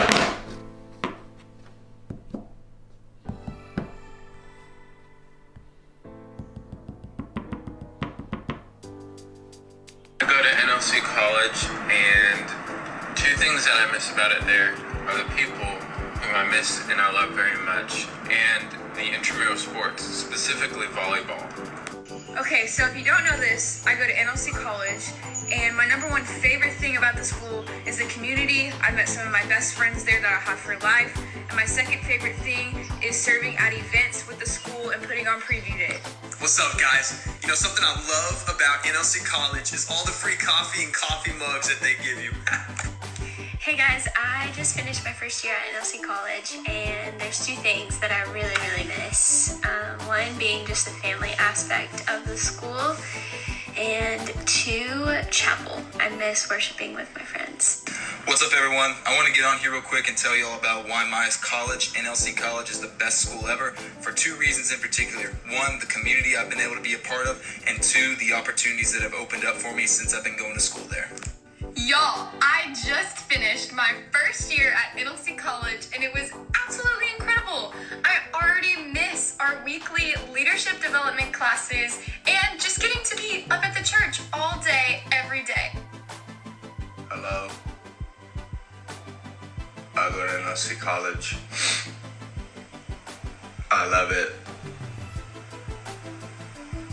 because JK, I do go to NLC College, but two things that I love about it is one, you're always held accountable, and two, everyone in the community pushes you to be the absolute best you can be. What's up, New Life Church and NLC College? Something that I love about my college that I go to is how we have a community of people who are all like-minded with the same goal, and how they've given me the tools to grow and develop myself as well as my business. Shameless plug. Guys, I just want to hop on here and talk about my school. I'm sad that it's my last year at NLC College, but I'm thankful for everything that I've learned, like how to live life right and by the Bible, and definitely I love Dr. Q's jokes.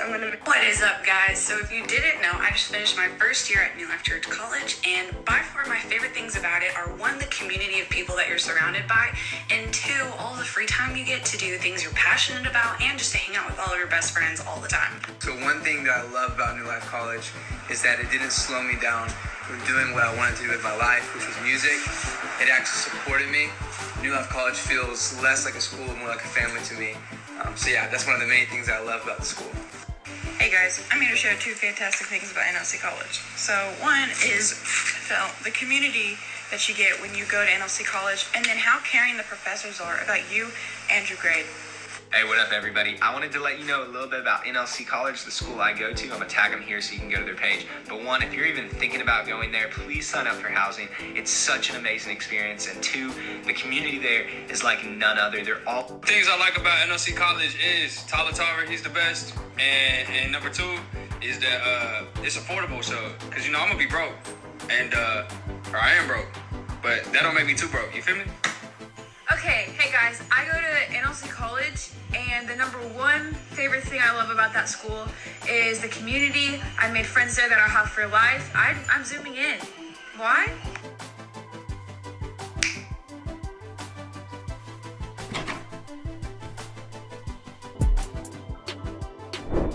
Okay, so our next question says, what methods or strategies can be used to deflect the next person's negativity or issue before it causes you to be too empathetic? So it's like we all have that one coworker who just like, as soon as they walk in, you're like, all right, cool. They're about to gripe about something. You know what I mean? Like, it's like they're just a constant stream of downward thumbs at life. Like, what are your thoughts on that? Because that's the thing. It's, I know you probably heard that phrase.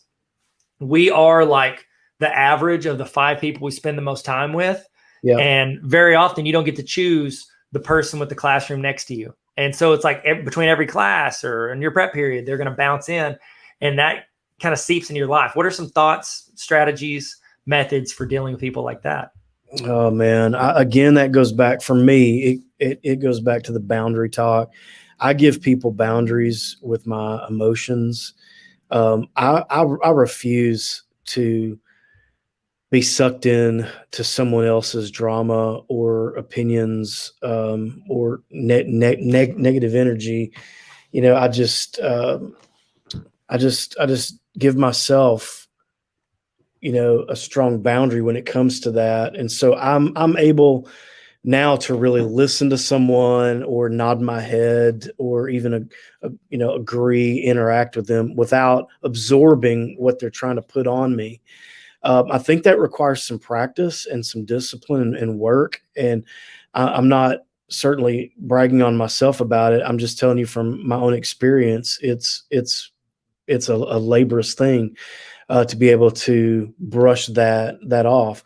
So you've got, again, to know what you're about, what your values are, what you're willing to listen to, what you're not. Sometimes I walk off. Sometimes I cut people off. Sometimes I tell them, not today, Satan. I'm just kidding. So, I mean, not a bad line if you need to, you know, you need to break it out. Use it if you need it. So I just tell them, you know, I'm not going to be a part of this. And I think some of that has to have some courage. I mean, you got to be willing to stand up in those moments and not just be dumped on.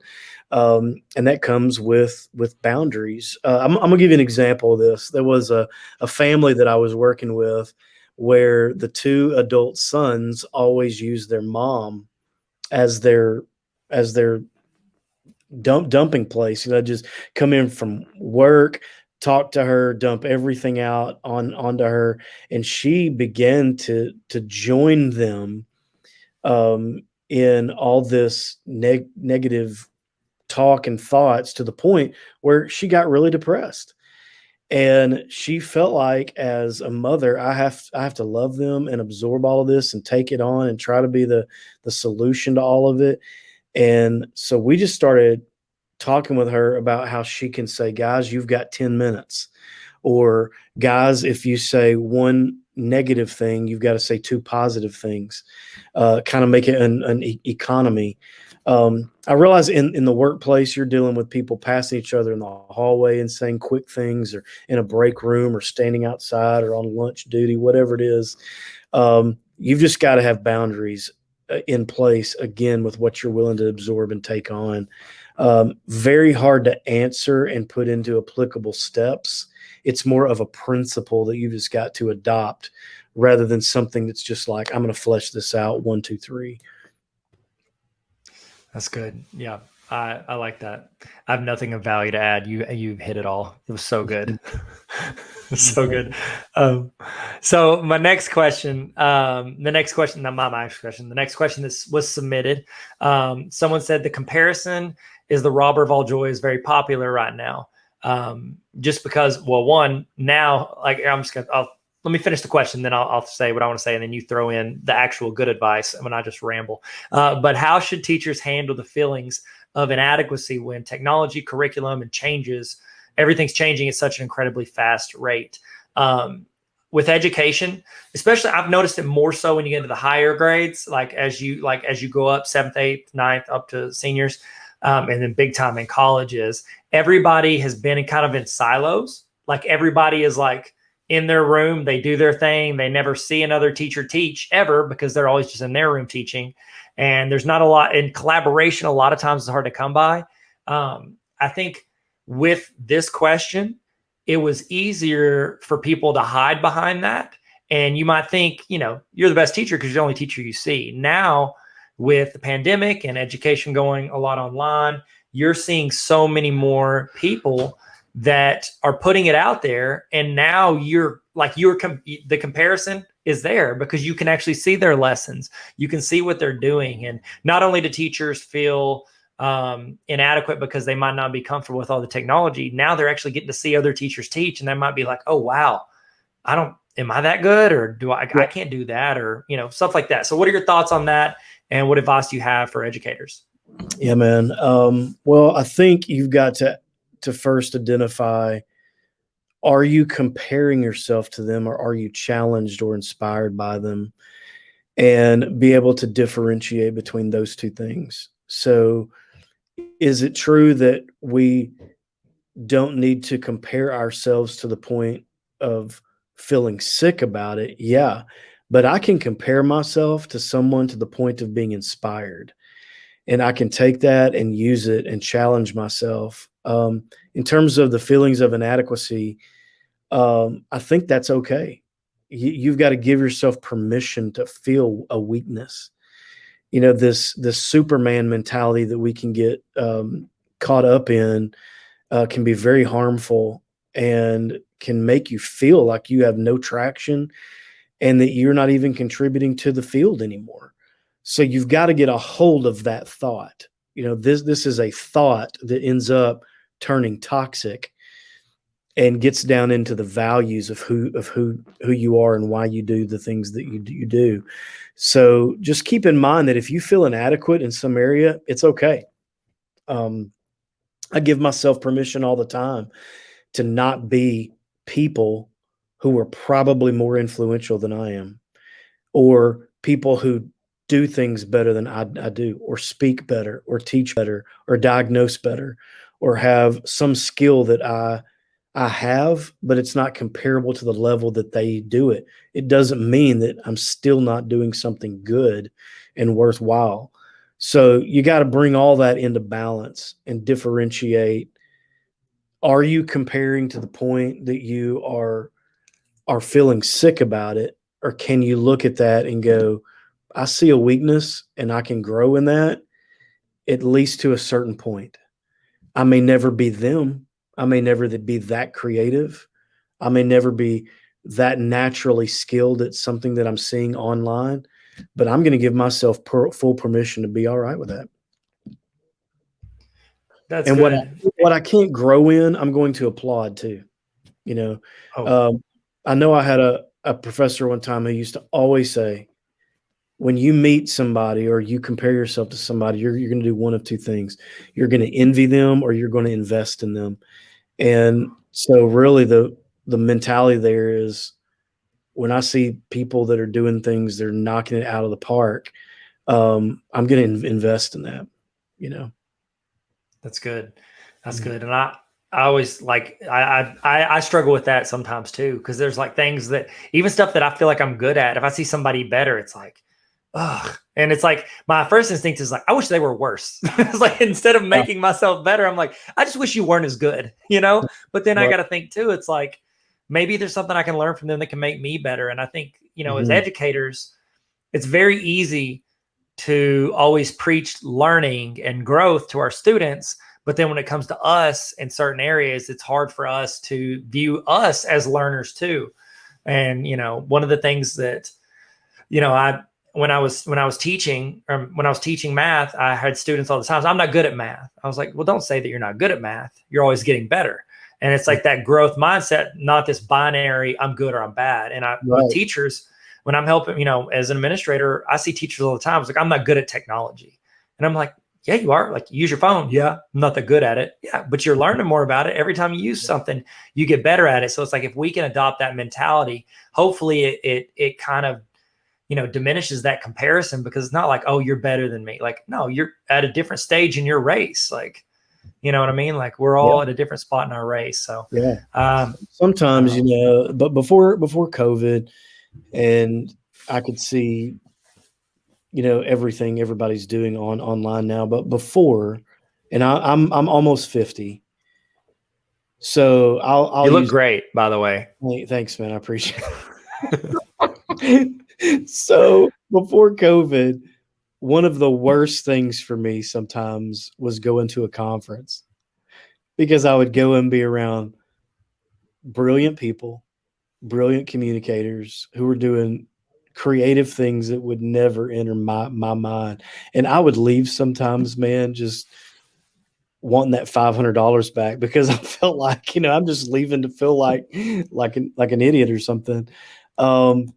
And so I totally get that feeling that we can get into. But man, I am learning more and more that it is just okay for me to stay in the lane that I'm the most comfortable with and feel good about. And I don't have to constantly stay in this state of betterment. Sometimes being content is like medicine. And when you can take it in waves, like I'm in a season of contentment and I'm going to be happy with where I am in the process, versus I've always I got to get better. Sometimes that can be a very, very unhealthy place. And so my recommendation too would be, find some contentment with what you're doing, and be real thankful that you even get to do it. Yep. I agree. I think that, our profession is a unique one, in that not only are we trying to, we could train people that would become teachers, training people for our specific field, but we're the unique field of, we train everybody's worker. And so it's like, if I'm a welder, I'm training people to be welders, whatever. That's, whatever you're training them to do, that's what you want them to do. Here, we're training people to do anything. And so, yeah, I love it. I love it. Okay. Next question. What are your recommendations as a professional on how, say I'm an educator and I'm listening to this. I'm like, I think I should talk to somebody. I need a therapist, I need somebody to speak with. What are my next steps to find a therapist? If I'm a teacher, are there teacher specialists? There are people that specialize in helping teachers. And then honestly, even within that, is there something to help, new teachers, teachers that might have burnout from teaching for a long time? What are some avenues people can take to find their next steps?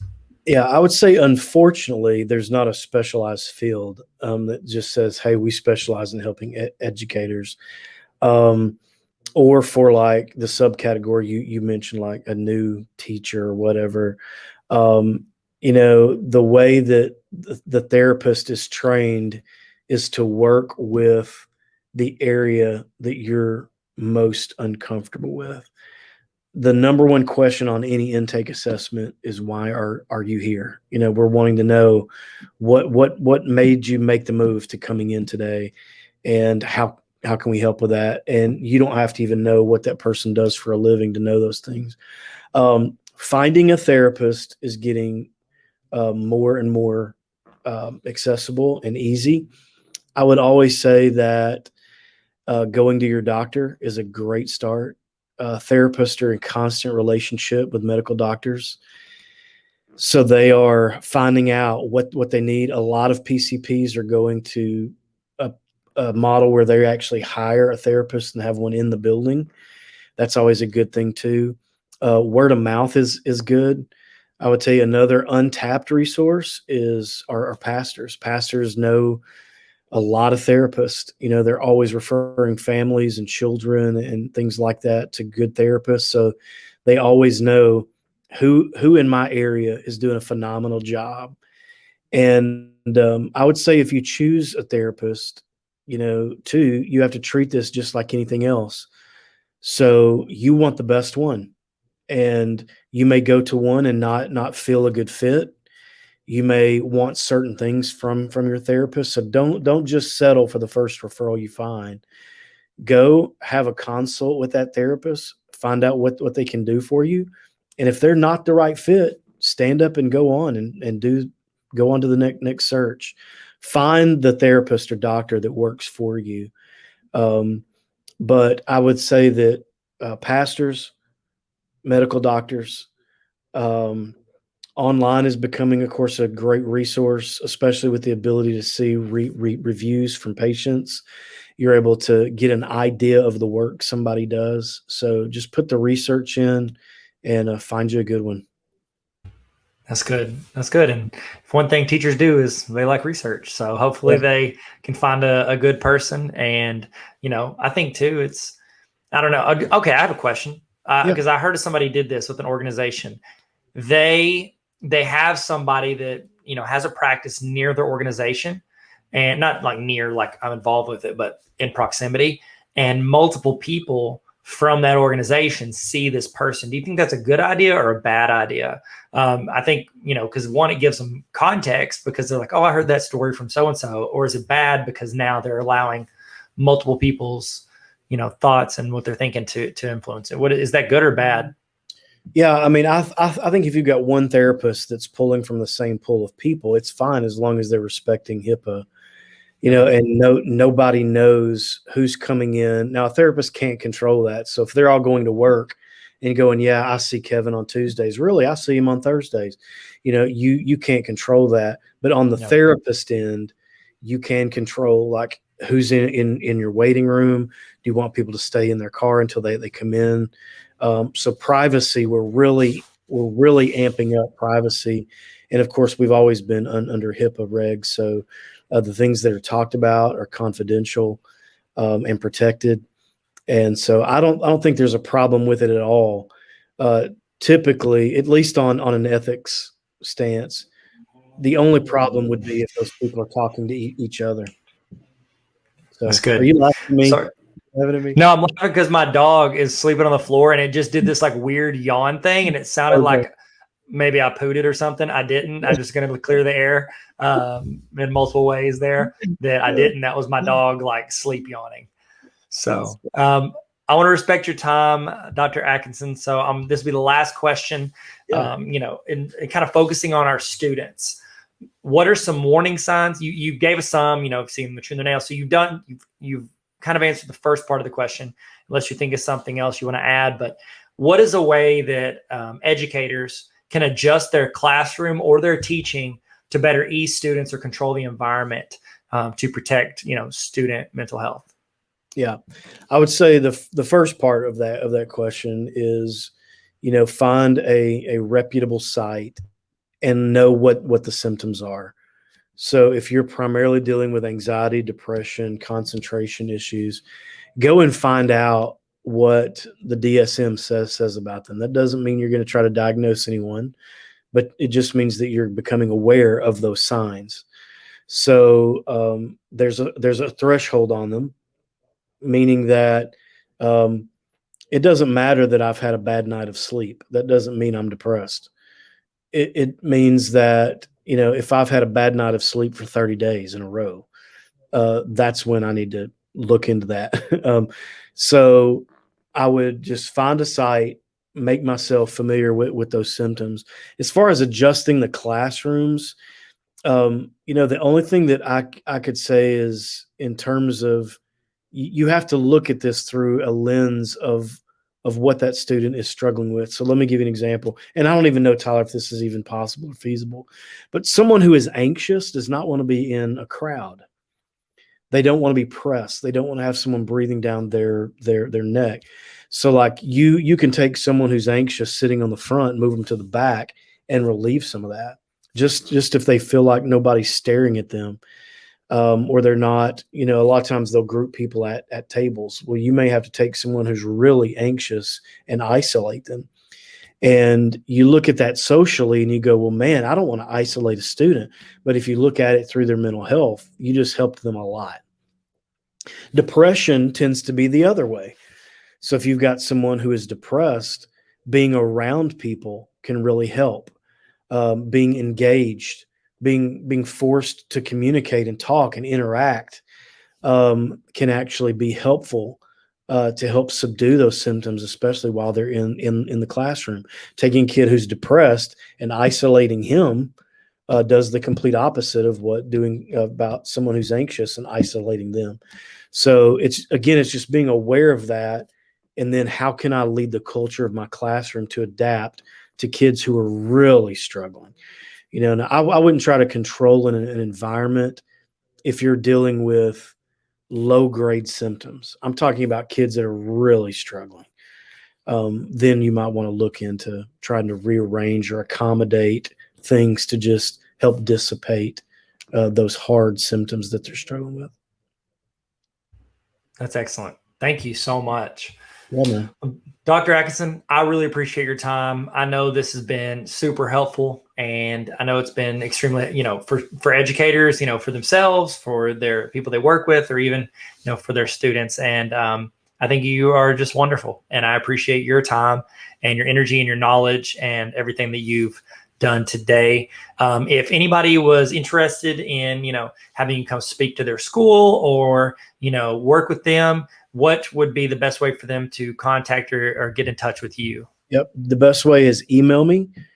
And that email is kwatkinson@me.com. kwatkinson@me.com. I'd be glad. Okay. Let me see if I spelled it right on the fly. You ready? I'm going to try to add it in. Oh my goodness. Here we go. Oh, that's it. First try. First try. Okay. Really good. Yeah. Well, what if I had it typed in for like 10 years and I'm like, now's the time. It's like a treasure map. And I finally found the treasure. So if you guys want, screenshot that or take a picture of it. Contact him if you would like to get a hold of him. And I'll have all his information on the page if you want to contact him, on the PD page. So holler at me if you need anything. Thank you so much again, Dr. Atkinson. You are wonderful. I appreciate you a lot. Thank you. What up? Hey guys, Tyler here, Tarver Academy. What's up, Tyler Tarver? How you doing? How you living? In the chat, tell me one piece of advice you have for teachers. What's one thing you've learned as a teacher or one piece of advice you learned as a student when you had teachers? I would love for you to tell me that in the chat, and let's all learn something from each other as we go. We're about to take a break. Right now, I'm gonna show some videos. I'm gonna let you kind of learn and say you don't have to go take a break. Say you want to sit at your desk. I'm not just gonna sit here in silence. We're not gonna play some Barry Manilow. That's not how Barry Manilow. What could I do? How about this? The greatest song ever made. Donna Lewis. I love you always forever. I love you always forever, near and far, closer together. Y'all remember in the chat? What is the greatest song ever made? And that's actually the answer. Donna Lewis, I Love You Always Forever. Second best song ever made, Backstreet Boys, Everybody, yeah. And third best song is obviously, Chumbawamba's Tub Thumping. I don't know, I'm sorry. Tell me your top #1 favorite song in the chat if you haven't gone to take a break. I'm about to stop talking and I'm going to let you learn something or start a discussion or just hear some thoughts. If you leave for this part, that's okay. But if you stay, you're hopefully gonna get some value out of it. And then we'll jump right back in to the PD. Here we go. Hello there. I'm sorry, this is genuine, I meant that. So did you know that you can set up a temporary access for people on Google Drive files? It's true. Meaning you can set it up to where you share it with your class or other teachers and they only have access until a predetermined date and time, and then it cuts out the access. Cut away the carbs. I'm so sorry, what? Show the people, Tyler! Okay. So after you share it with somebody, you'll be able to see like they're sharing permissions. Then right over here where it says editor, you can click on that little chicken nugget, go down to give temporary access. What? And then I can choose when this little guy is done. You have no access after March 16th, and you shall know. Click save and you're good. Now, keep in mind, this is only a feature if you are like a G Suite like admin. Most schools have this, I would assume, if you're with a school, which is cool. Nailed it, first try. Follow for more tips and tricks. I want to give you the add-on that'll save hours of your week, and it's just the best. I'd also like to introduce my co-pilot on this magic carpet ride, this young man who will not go to sleep. Say hello, Finn. Let's learn about Autocrat. That's right. What Autocrat does is it takes information that is submitted into a Google Sheet, which it can be through a form or directly in a sheet, and it automatically fills in information based on whatever is in the sheet or the form. Does that make sense? Do a form, and it'll create this email, document, PDF. We can use it for a ton of stuff. Certificates, if you fill out one of my PDs, at the end, it'll automatically send a certificate with your name filled in, the PD you did, the timestamp of when you did it, all of it.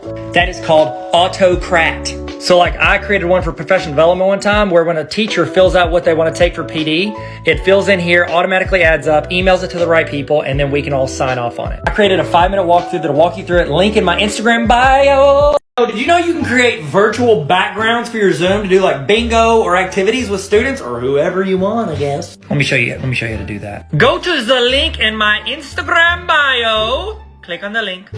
Click on, where is it? There it is, Canva. Goats, click on it. They have free accounts, so you ain't gotta buy nothing. Go to the search and type in Zoom and click on Zoom Virtual Background. You can choose from a plethora of different things. Happy birthday. Oh, look at that, Costa Rica. All these beautiful things. Let's maybe try this little chicken nugget. You can use this, you can change out stuff. Mr. T, that's me, Mr. T, Tarver. Low-key, do we know what Mr. T's last name was? Maybe it was Tarver. Related. You can put whatever their assignments are gonna be for the day. Get that download game. Oh, check this out, that's me. I can teach class, blah, blah, blah, Pythagorean theorem. Follow for all the tips and tricks or else I'll delete your account. Hey guys, you want to learn how to do video? First, you have to put up with me talking about how I like cards. This is Greg Maddox rookie card. That's what's up. Let's get to learning. I'm so sorry. I'm seriously getting back into it and I cannot help myself. We're gonna breathe together and we're gonna learn together. So most of you guys will use Screencastify or Loom to create video, and they're great for video. But you know who else is in the game that you might not know about? It's the people that you love for design. If you don't use Canva, so help me, you don't watch me. And if might as well just delete your account because Canva's incredible. Let me show you how to do it. First off, if you need link in my bio, I've got a link straight to Canva and you can get it. It's free, but they got pay versions. Just do the free one. Hit video, search video, hit video, pick you a template. I'm a little click. Then you just make sure you upload the video into there. Bam, hit videos. Bam, you can select it and drag it in there like this. Click. And then the video's in there. This is a video I made like 12 years ago. It's gross. It'll tell you how long it is right there, and you should download. I probably recommend an MP4. Now you got the video. By the way, my book dropped today. Hey, what's up? How are you today? So I want to show you a website that I let my students play if they were like caught up on something, if it was semester exams and they finished all their tests. It was a fun site that they could go to and play where it required some thought and some strategy, but also it was kind of fun. It was called Fantastic Contraption, and this is like the original that I like. You just hit play, and the goal is you're trying to move, look at this, you're trying to move these into this area, and you can build contraptions, but it has to be in the blue areas where you build it. So like here's one, you would try to get that ball into this area. So when you hit start, everything just drops. So you've got to build something that carries it over there. You have different things that do different stuff. They call it like an online physics game, and I taught math, so it was pretty fun. Let's see if this goes. Come on, little buddy. Let's go, little buddy. Come on, buddy. Oh no, oh no. Oh yes, come on. Oh no, oh no. Is that the song? Oh yeah, I got it. Boom. The game's free if you want to play it. I've linked it in my Instagram bio if you want to. Hey, what's up, guys? So excited to see you again. I'm here with my good friend, Lindsay Fell. Lindsay is a teacher extraordinaire. She is always on the forefront of helping students and coming up with creative and energizing ways to run her classroom. And I know several students that were in her classroom that she was their favorite teacher. They loved having her as a teacher. And they told me all the time. And I was like, hey, quit it. I know I'm not your teacher, but you should say that about me anyways. Stop talking about Lindsay like she's so great just because she is, okay? And so we were actually in the same class as Apple Distinguished Educators, So we were both ADs, the same class. 2019, I think, was the year. I don't know. Past 2 years are blurry, but I asked her to come on, and I use her expertise and her experience and her wisdom. And I thought she would be a great voice to have as we talk about, teacher mental health best practices. Like, what are some things that we can do, the ways we can recognize, and pretty much just anything. So if you have any ideas, thoughts, things you want to add as we're talking, please throw in the chat, because we are not, Lindsay's an expert. I'm not an expert. And so I would love to hear from you guys, thoughts, opinions, experiences, things you've done, or ways that has been helpful for you as a teacher. So that's super important to throw that in the comments. And we want to hear from you. Lindsay, if you want, please tell them a little bit about yourself, your journey, and kind of where you're at. Okay. Thank you so much, Tyler, for letting me be here. Yes, 2019 was the year that we became Apple Distinguished Educators. And honestly, 2019, I don't think we knew how good we had it in 2019 until 2020 came around. I miss 2019 so much.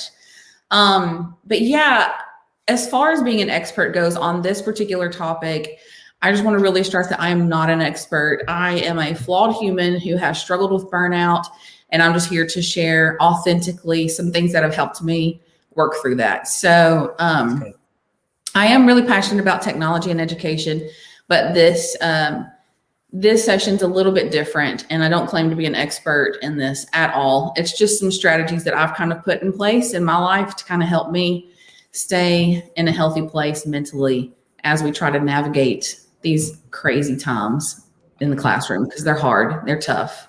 So. Absolutely. And I love the fact that it's becoming a topic that it almost felt like you couldn't talk about it. Like, you can't say that you're stressed or you're burned out or whatever. So just do your job. Just do your job. No, it's like, I'm going to do my job, but I can be even better at my job if I get some of this stuff worked out, if I figure out some workflow, some energy stuff, and just make things the best they can be. Sorry. So continue. I apologize. I didn't mean to cut you off. I was just excited to talk about this.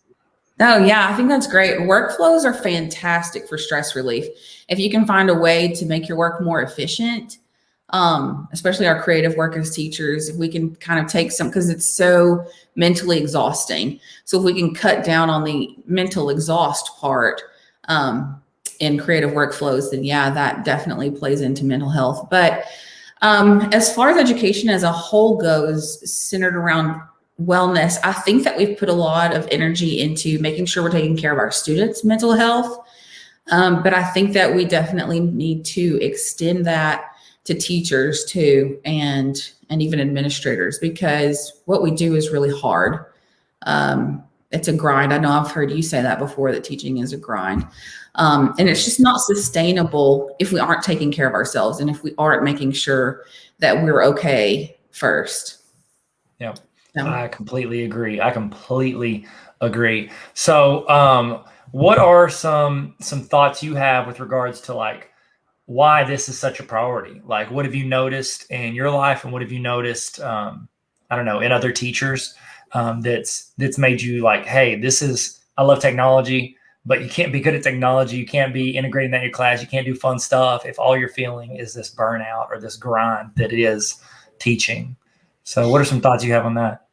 Yeah, I think whenever we as teachers feel overstressed or burnout, then that trickles down to our students, and it just doesn't create a healthy culture in our classrooms. And then that can spread throughout your school and then throughout your entire district. So it's like cultivating a garden almost. You've got to cultivate a healthy culture. And part of that is taking care of mental health and wellness. So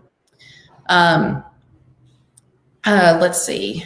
One of the big questions I was going to ask is, how can we find the balance between being productive, because our jobs demand a lot of us, but avoiding that burnout?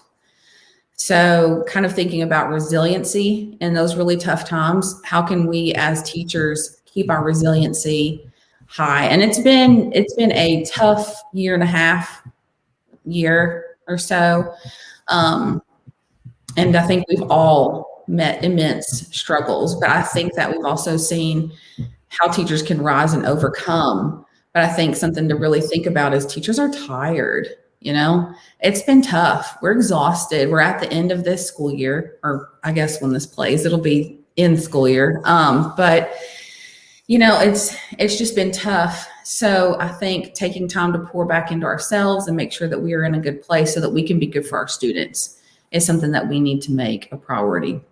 Absolutely. What are some things that you do, because you're super productive? You get a lot done and with your time. What are some things that you do to balance that, like personally, to balance being productive, but not getting to where you're like, I feel like I am a robot, a machine for just teaching and coming up with lessons? So one thing that I did was I used to try to have a work and life balance where I balanced out my home life and my work life to where I made sure that I was giving, ample amounts of energy in both places. But what I found was I was totally depleted. I have 2 small children. So I would work all day at work and then I would come home and pour into them and I wasn't giving myself any time. So that just led to further depletion. So I kind of shifted my mindset from a work-life balance to a work-rest balance. And that has made a huge difference, just carving out time in my day and in my weeks to make sure that I am getting rest. So here's some things that I did for that. I put boundaries in place to protect my peace and my time. So if there was something that was draining me, which could be people, or it could be pursuits, or things like that, that I needed to carve out of my life because it was draining me, then I did. And one example is social media. I had to take a break from social media for a while and I love social media. It was one of the places, especially Twitter and TikTok. It's where I learn a ton, but there was so much content on there that was just negative and I felt it affecting me. So that was something that I had to put a boundary in place for and say, I can, I can give myself maybe 30 minutes a week to just see what's going on. So I'm not completely behind and living under a rock, but don't just get so consumed in all of that it just totally, wrecks my week. So that was one. What about you? What kind of boundaries do you put in place? So it's similar to yours. My thing, like I love social media as well. Like I'm on the internet way more than any human should be. And so it's like, even just in the past week, like I love TikTok. I love creating TikToks and giving resources, but it's like, in preparing and stuff I have for my day job and the stuff I'm doing at night, and also just like trying to focus more on my family. It's like, I just had to put my phone away. I had to set it to the side. And it stinks because then I'm like, because here's a spoiler alert. I have a terrible memory. I can't remember anything ever. And so it's like, I've always made a habit of having my phone. I'll take pictures or videos of my kids or things that are happening, stuff that we're doing. Like we go eat somewhere, I'll take a picture of just like the environment so that can trigger a memory in my mind and I can remember that. But I'm like, you know what? That's a small sacrifice I'm gonna have to make to be all in on these moments with my kids. I heard there's my friend Harry that I work with, and his youngest was going off to college. And I remember sitting in the room with him and he was just like, I know a lot of you guys have younger kids. He's like, don't miss out on these moments because you're in the grind of, I mean, we talk about the grind of teaching. There's a grind of parenting. I think we all would agree to that. It's like, sometimes you're just like tired because you're trying to train these young humans to be decent adults, And so it's like, you get kind of burned out or tired from that. It's like, what am I doing wrong if the thing that I love the most in this world is causing me to be exhausted?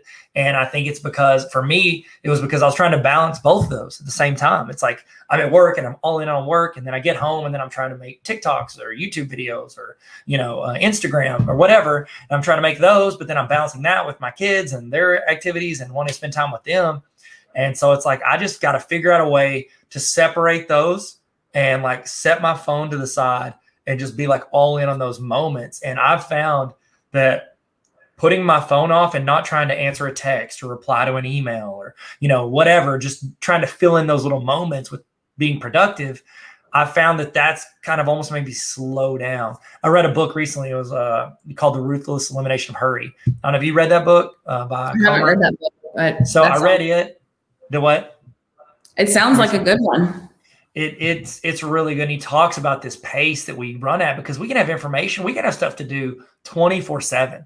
As educators, it's like like if you have certain jobs, it's like, oh, I'm just going to do my job and I'm going to go home. We as educators, we're invested in our job. We're invested in these young learners and trying to make them be the best they can. And we know to do that, we got to be the best we can. And so it's like we can always do more. And it's like the fact that we care so much can lead to burnout because you're constantly extending past what you're capable of because you're trying to give your students all that you can.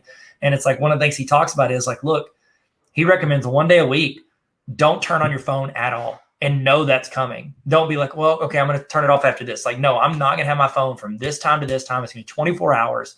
It's like your day slows down and it's like the whole pace calms down because you're not filling in the gaps of your day. It's like you've got a sidewalk and you're filling it in with Elmer's glue. Like that's become our life with our cell phone. And so just setting it to the side and not bringing it into every facet of my life, especially the time I spend with my wife and my kids and people I love. And so my daughter, actually, I asked her to hold me accountable, trying to hold her accountable for not making excuses. And I told her, I was like, I'll make a deal with you. I was like, we did a pinky promise. And so she's going to work on not making excuses whenever she is doing something she shouldn't. And then I'm going to work on not having my phone on me whenever I'm spending time with them. And if one of us isn't doing that, we're just going to hold up our pinky as a reminder. And that's our pinky promise reminder. So it's kind of lame, but it's something that I'm using her, like my 8-year-old, to hold myself accountable to, slow down. And I think we all got to figure out what triggers can keep us from going too fast, too long to where we do burn out. So I don't know. What are your thoughts? Yeah, I think being mindful is a key word. It's just that mindfulness of paying attention to what is leading to that complete exhaustion and what is burning us out. And I love that you talked about setting up a boundary with screen time, because that was something that I put in place too. So when this school year started, after teaching remotely full time, the last 9 weeks of last school year, and then going back this year, and I teach 2 class periods virtually, and then the rest of my classes are with my students. And I teach a technical class, so we're on screens all day long. So I definitely felt that burnout from screens. And so a boundary that I put in place was that when I walk in the house, I put my phone on the charger in the bedroom on the nightstand, and then I am present with my family until my kids go to bed, and I don't even look at my phone. So that helped me tremendously. That might not work for everybody, but that was just the boundary that I put in place. And we're outside or we're cooking in the kitchen and we're talking and I'm present with them instead of me looking at my phone or researching something or on Twitter or TikTok or whatever. So that helped me. Another boundary that I put in place that kind of helped me manage that exhaustion was being able to say no to requests from either other teachers or my administrators. I don't know why, but I get a lot of like, hey, will you do this for me? Hey, will you do this for me? And I love to do those things. And I guess I was always so fearful that if I said no, that they would stop asking me. And I didn't ever want them to stop asking me. So I had to learn how to say, I'm sorry, I can't this time because my plate is full, but please don't stop asking me because I love to help, with these types of things. So letting go of that fear and guilt, it's still a struggle. That is a process for me. That is something that I really struggle with because the fear and guilt tied to saying no is so strong for me because I always feel like, oh gosh, what if I miss out on some opportunity because I said no in this moment? Or what if I miss out, or what if this person struggles because I wasn't able to help them in this moment? It's not ever something that I want to have happen. But at the same time, I have to make myself a priority and I can't do everything. So trying to find that balance and then realizing that saying no to one thing means saying yes to rest and play in that time with your kids and with your family and, or even other, pursuits that inspire you a little bit more, which is feeding back into your mental wellness. So those are the things that I have done as far as boundary work goes. What about you? Do you ever have to say no, Tyler? Well, I mean, yeah, I struggle with the same thing. It's like I don't like disappointing people. Plus, it's like you, I don't want to miss out. I want to be able to, I want to be able to create and do things. I love helping people. I don't know if you like Enneagram, but I'm a 3-wing 2. So it's like I'm an achiever, so I want to try to keep doing stuff. And then it's like that is almost equal to how much I want to help people. So it's like I want to do stuff. I want to do stuff for others. I want to help everybody I can. And so it's something I'm working on. I literally just finished a book by Michael Hyatt. I think it's called Free to Focus. And he talks about that. He talks about how we all, every human on this earth, from me to you to Jeff Bezos to everybody, everybody in every country has one thing in common, and that is we all have the same amount of time in our day. And so it's like we can't create more time in our day. And so it's like you have to choose. Anytime I say yes to something else, that means I'm saying no to something in here. And, a lot of times we'll think, that means I'm saying no to creating this or writing this book or creating this presentation or doing this PD or whatever it is. But a lot of times what we're saying no to is like our own like mental health, our own time that we get to kind of come down off of that top of that mountain. You were talking earlier about how it's draining to be a teacher because it's a hard job and it's a grind. And I don't know where I heard this. I don't know if it's true or not, but I've heard that like the number one profession of how many decisions they have to make in a day is like an air traffic controller. And my son's singing, an air traffic controller. Second is a teacher. It's like they say that teachers have to make so many decisions throughout the day because it's like they're making decisions, for the whole class, but then each individual student, and then their bosses. They're trying to, talk to people at all these different levels at any given time. And so it's like, that mentally can drain people. And I think one of the things that's important for us is like there's certain things in your life that you need to learn to say no to with grace. Like you don't want to just be like, and also with who? Like if your boss is like, hey, I need to turn in your lesson plans. You're like, no, I need to rest. You know what I mean? It's like there's certain things we have to do, but then there's a lot of stuff we have choice in, we have a say in. And so it's like, how do I help filter those out? And I think something that's really important for us, and I think it's important for lesson plans, I think it's important for teaching, reflection. Not only do we need to reflect on how a lesson went, we need to reflect on, hey, at the end of the day, what parts of my day like made me like excited and energized and I felt really hyped, and what parts of my day made me super just like dread and like, because when you have dread or anxiety or anything that's like weighing on you, that wears you out, that takes away your energy, it can drain you. And so I think we need to start making lists and figuring out what gives me energy, what drains me, how do I do more of the energy stuff and less of the draining stuff. And there's some stuff that's draining that you can't get away from.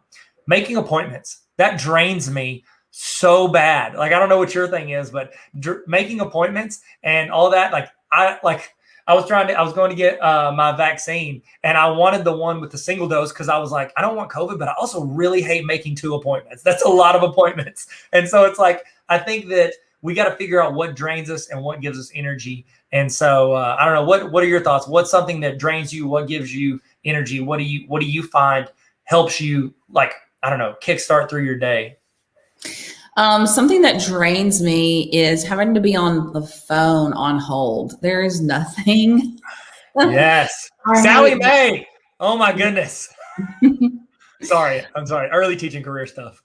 That is extremely exhausting for me. Like if I have to handle something with I don't want to like bash a company. If I have to handle something with like our phone bill or our internet or, and I mean, like sometimes we're not sponsored by them. We're good. You're good.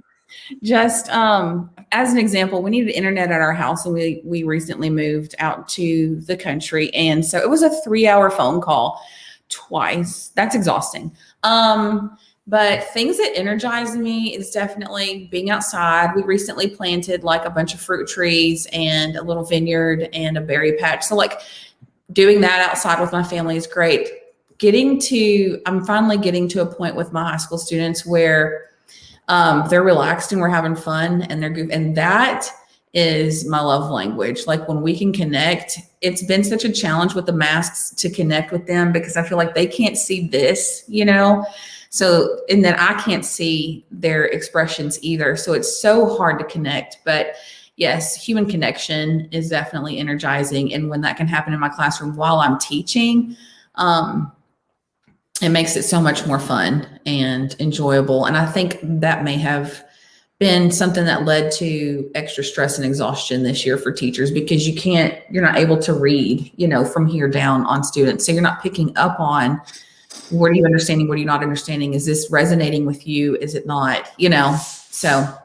What up? Welcome back. Hey, Tyler here. How are you doing? How are you feeling? In the chat, let's do emoji check. And how are you feeling right now? Have you learned? Oh, no.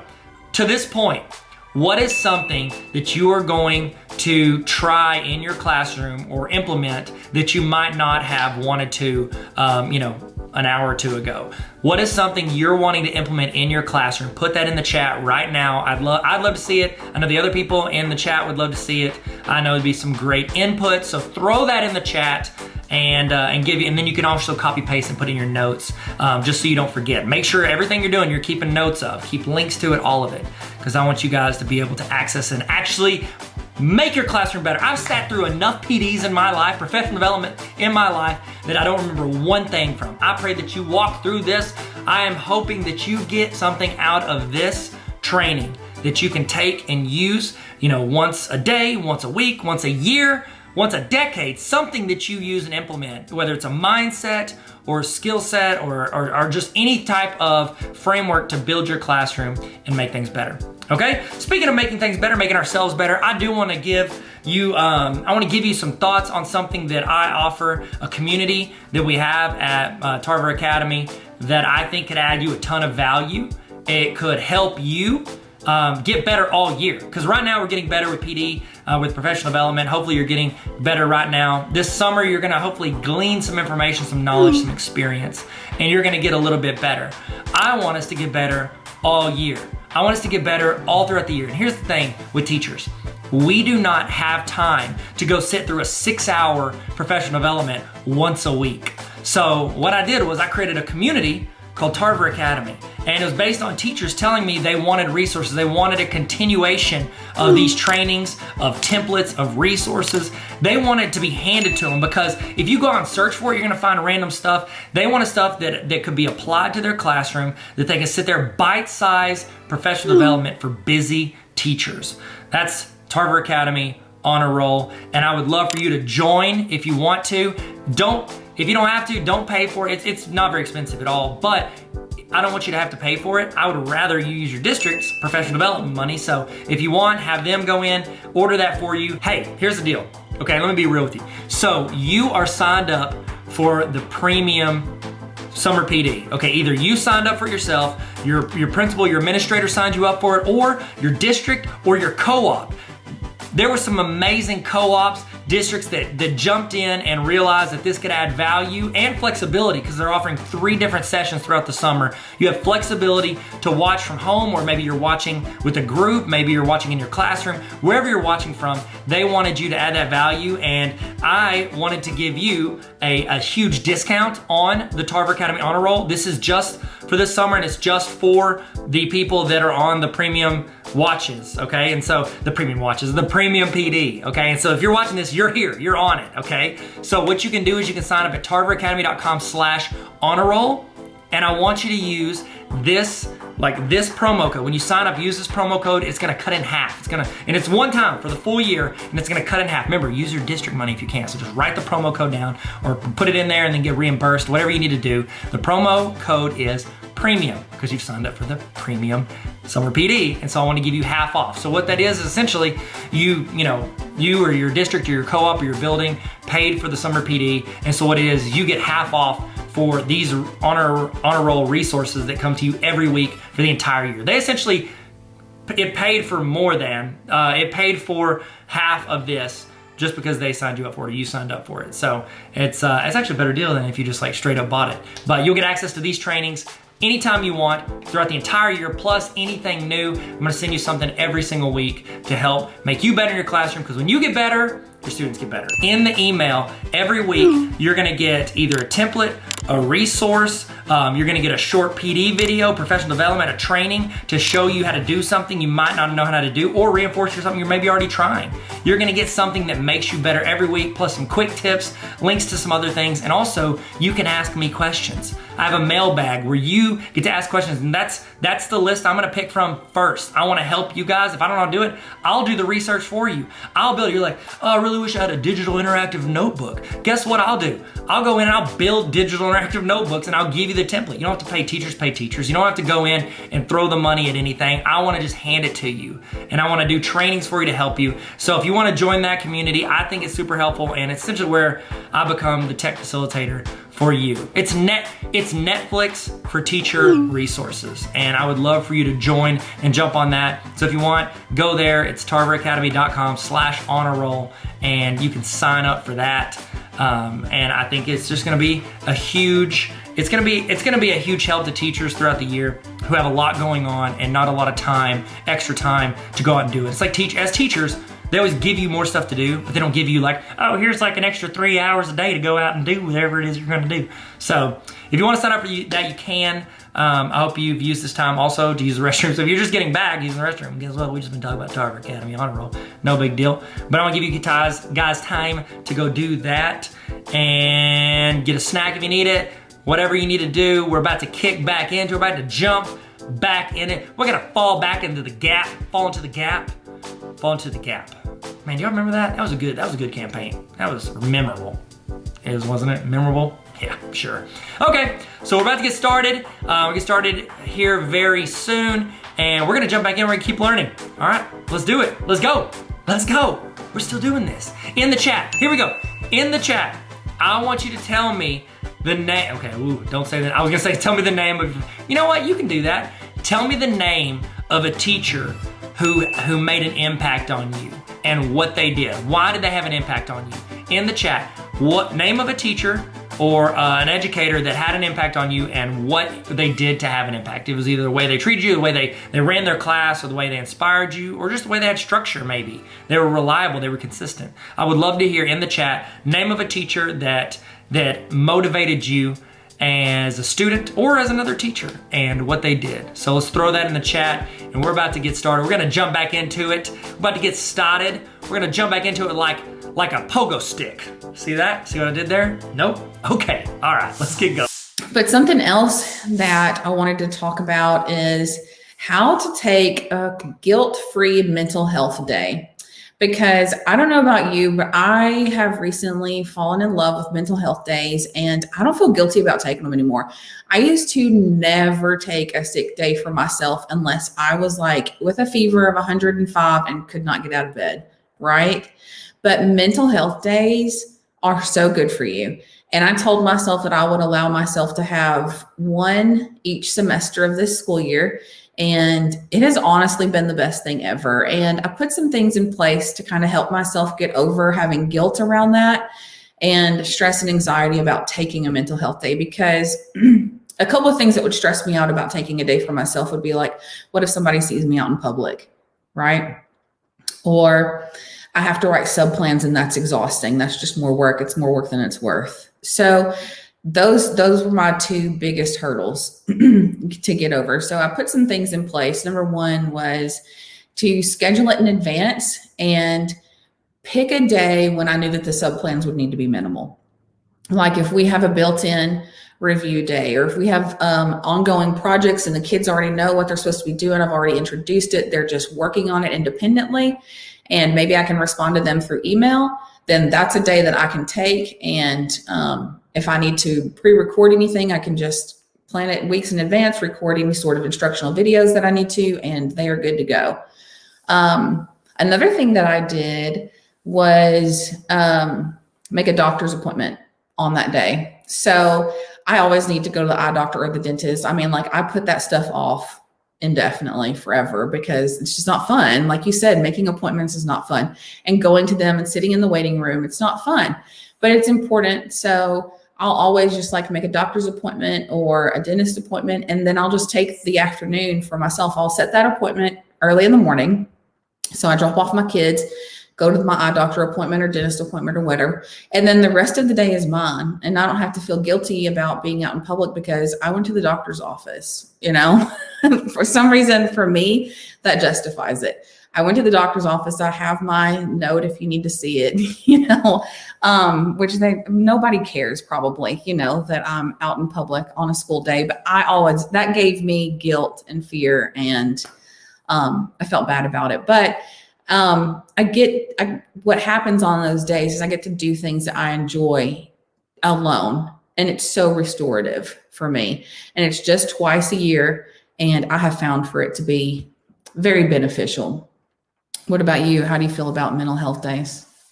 I think it's a fantastic idea. It's like, it's hard for me because I always think of all the things that I need to do. And that's like, when I became an administrator, I wrote 3 books as in my 5 years as a teacher, a classroom teacher. And then I wrote 0 for 13 years as an administrator. So it's like, cause there's always more. Like when I was a teacher, I was like, okay, I feel good about tomorrow. So I'm good. I'm going to take a few minutes on my prep period to like kind of relax or zone out or write something or whatever. And then it's like, whenever, I became administrator, it was like any free gaps I had was filled up with, oh, I need to do this, or I got to do this. It was like I feel like a firefighter. I'm always putting out fires and then trying to back it up with stuff I need to do. And so I think the thing that I've done that's been so helpful for me, instead of taking like a full day, I'll do pockets of time. And so it's like, I'll schedule in the morning, I'm going to work on this. And then, you know what? I'm going to take 1 hour where I spend time with somebody who gives me energy, or that, I enjoy at a place I like to eat. We're going to go have lunch and it's going to be fun for me. And then I'm going to come back and finish my day doing this. Or it's like, I'll do a pocket from like 4 to 8 p.m. I'm going to go out and do this with no interruptions, no distractions, nothing else. And so it's like, mine might not be 24 hours. It'll be a pocket of 2 hours or 1 hour or 6 hours, try to find those moments whenever I can optimize my time. And then what it does is almost like, it's like, have you ever seen in Armageddon? No, was it Armageddon? Where they slingshot around the moon or around the asteroid? Oh yeah, that's right. They were going to slingshot around the moon and then land on the asteroid. And so it's like, we're going to slingshot around the moon. I like to think like these moments of energy is like the slingshot to get me through the other stuff that doesn't give me energy. So it's like, I'm going to do this stuff. Like I'm going to do a lot of work, do this. I'm going to do some energy, and then I'm going to go back and I'm going to land on the asteroid. I'm going to Bruce Willis and save the world. You know what I mean? And so, that's kind of where I am on things that I do. And so like those chunks of time. I love that approach to where you're like rewarding yourself for the hard things that you've just done. Yeah. If I can get through this, if I can knock out this task, then I'm going to reward myself with an hour of whatever, taking my kids to get ice cream, or just disconnecting from that for a minute. That is a very healthy approach. What I tend to do is procrastinate on those things, and it's not good. I'm working on it, but I'll procrastinate on those hard tasks instead of, if I would set that goal for myself, okay, let's just do 2 hours of work on this. I don't have to finish it, but I can at least start. Let's just start, spend 2 hours on that, focus on it, and then go do something fun as a reward for getting through that. So yeah, I think that's brilliant. That's really great. Thank you so much. It's very kind of you. I think yours was brilliant too, Lindsay. Thank you. That's awesome. So something else that I saw you doing, do you remember when we were at ISTE back in the good old days in 2019 when we got to go to conferences? Yes. You had a journal, and it was so inspiring because I struggle with this. And you set goals for the day. Oh yeah. Or the week, and then that was like you just set like 2 or 3 things. It wasn't extensive either. It was, you still do it? Do you still do it? Oh, yeah. I love it. That's the Michael Hyatt. He calls it the free focus planner, I think is what it's called, full focus planner. And so, yeah, sorry, continue. I mean to cut you off. No, I love that approach of setting goals for yourself for that day or either for that week, and then you accomplish them and then you're done. Right. And you just give yourself some free time to either go connect with people or to go outside and play with your kids, or to put the phone down and walk away from it for a little bit. And I love that. I thought that was so admirable. Thank you. I appreciate it. So it's just, I don't know if you can see it. I might be, no, well, good. Not focused. Okay. So yeah, you've got big 3 right here. 3 things you want to do, other stuff you'd like to do. You can plan out your day. This is not my day. I had more than, this is a blank day. I haven't gotten here yet, but I've done more than that today. But yeah, I actually made a Google Slides template of this that teachers can use or share with their students. So I'll link to that somewhere, or it's linked in my Instagram bio if you want it. And so y'all can have that. I'll put the link on here.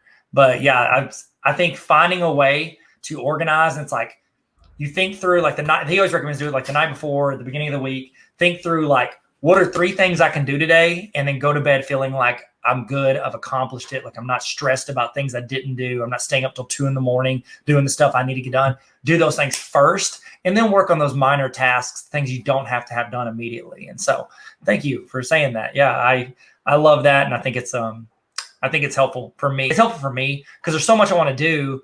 it's very easy for me to get distracted by the shiny new thing that I'm like, oh, I want to do that, or I want to do that. Or I look, I'm like, oh, there's an email. And I look up, it's 2 hours. I'm still checking emails. You know what I mean? And so it's like, helps me stay focused on my day. And I can't do it unless I set my phone across the room, like out of arm's reach, because my natural instincts pick it up and check and do this. And I look up and I've been checking text for however long, and I've done this and done this.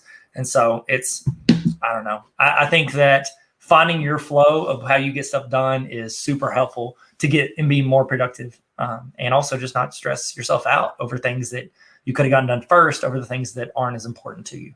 So, yeah, totally. I like that you prioritize your tasks for the day, because a lot of times what I used to do was I would sit down and say, what are all the things that I want to accomplish today? Here's what I need to accomplish today.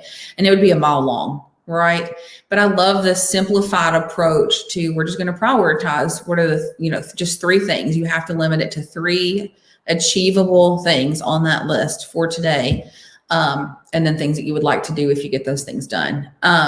I love that so much. I think it makes it accessible, because my to-do list most of the time is not accessible, and it ends up being so overwhelming that I just feel defeated at the end of the day when I can't get it done. So that's not healthy, and I need to stop doing that. You're not the only one. I have the planner and I still do it sometimes. I'm like, why didn't I do that first? I know that's the most important thing in my day, but I look up and I'm like, what? I know I was busy the whole time. What was I doing? Like, when I could have been doing this, and now I have to stay up and do this. And so, yeah, I think it's do that stuff first, and then the rest of your day, get done what you can done. I'll tell you one thing. This is something an administrator taught me, Doug Quinn, great administrator, great leader.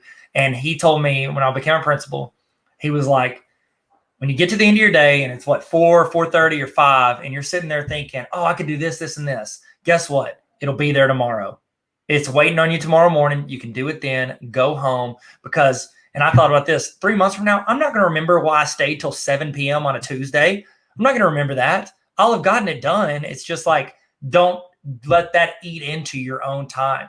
I think there's a big push of this on TikTok and on social media. It's like, teachers are human beings too. Like, we are not these robots who sacrifice their entire life to their profession. Yes, we give a lot to our profession. Yes, we are committed and we want to make a difference, but also we are people and we are worth investing in ourselves as well. And I think with our time, it's a very a basic way that we cut out a lot of times when we need to lean in and protect that time.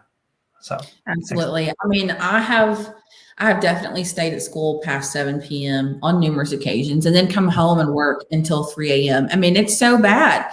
And I would still think of things that I could have been doing or should have been doing. It never ends. And I think the trick too is making that list and giving yourself grace if you can't get it done, because it would keep me up at night. And I had to be very intentional about saying, we're going to let that go. We didn't get that done today, and it's okay. And we'll get it done tomorrow. Because yeah, I think that is key. Just understanding that it is going to be okay if it doesn't all get done. So, and not sit there and just stress out over what you weren't able to accomplish.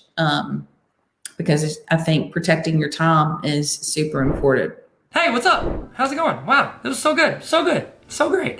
So we're going to do a break right now. If you need to go use the restroom, grab something to drink, get a snack, whatever you need to do, you can go do that. Make a call. I need to make a call. I got a text message. I got a call. If you need to do that, go for it. I'm going to show some videos on the screen that hopefully will add you value in case you stick around, get your notes together, maybe record some stuff you've learned so far, reflect. But we're going to throw some stuff on the screen. There's a timer on the screen to show you how long you have till we jump back in to what we are learning. So keep an eye on that, and I'll see you guys here in a minute. Here we go. Okay, let's go. Hey, Finn, say hi. Hi. So today I want to show you how to make a sick looking resume super easy on Canva. There's a lot more you can do, but this is a super easy way. And I just got done helping some of my college students do this for jobs they're applying for. You ready, Fennec? Okay. So go to canva.com. If you don't have an account, they have free accounts. I've got it linked in my bio for you to sign up. So go in there, and then the search up here in Canva is just sick. Type in resume. It's going to give you all these templates you can start from if you want. Oh my goodness, look at the color on that. That's popping. You just fill in your stuff, put it in there, drag, like literally you can just delete those words and put the new words in. It's just super easy. Don't forget, like, the best part is you can do photos and then you can delete the background. Watch this.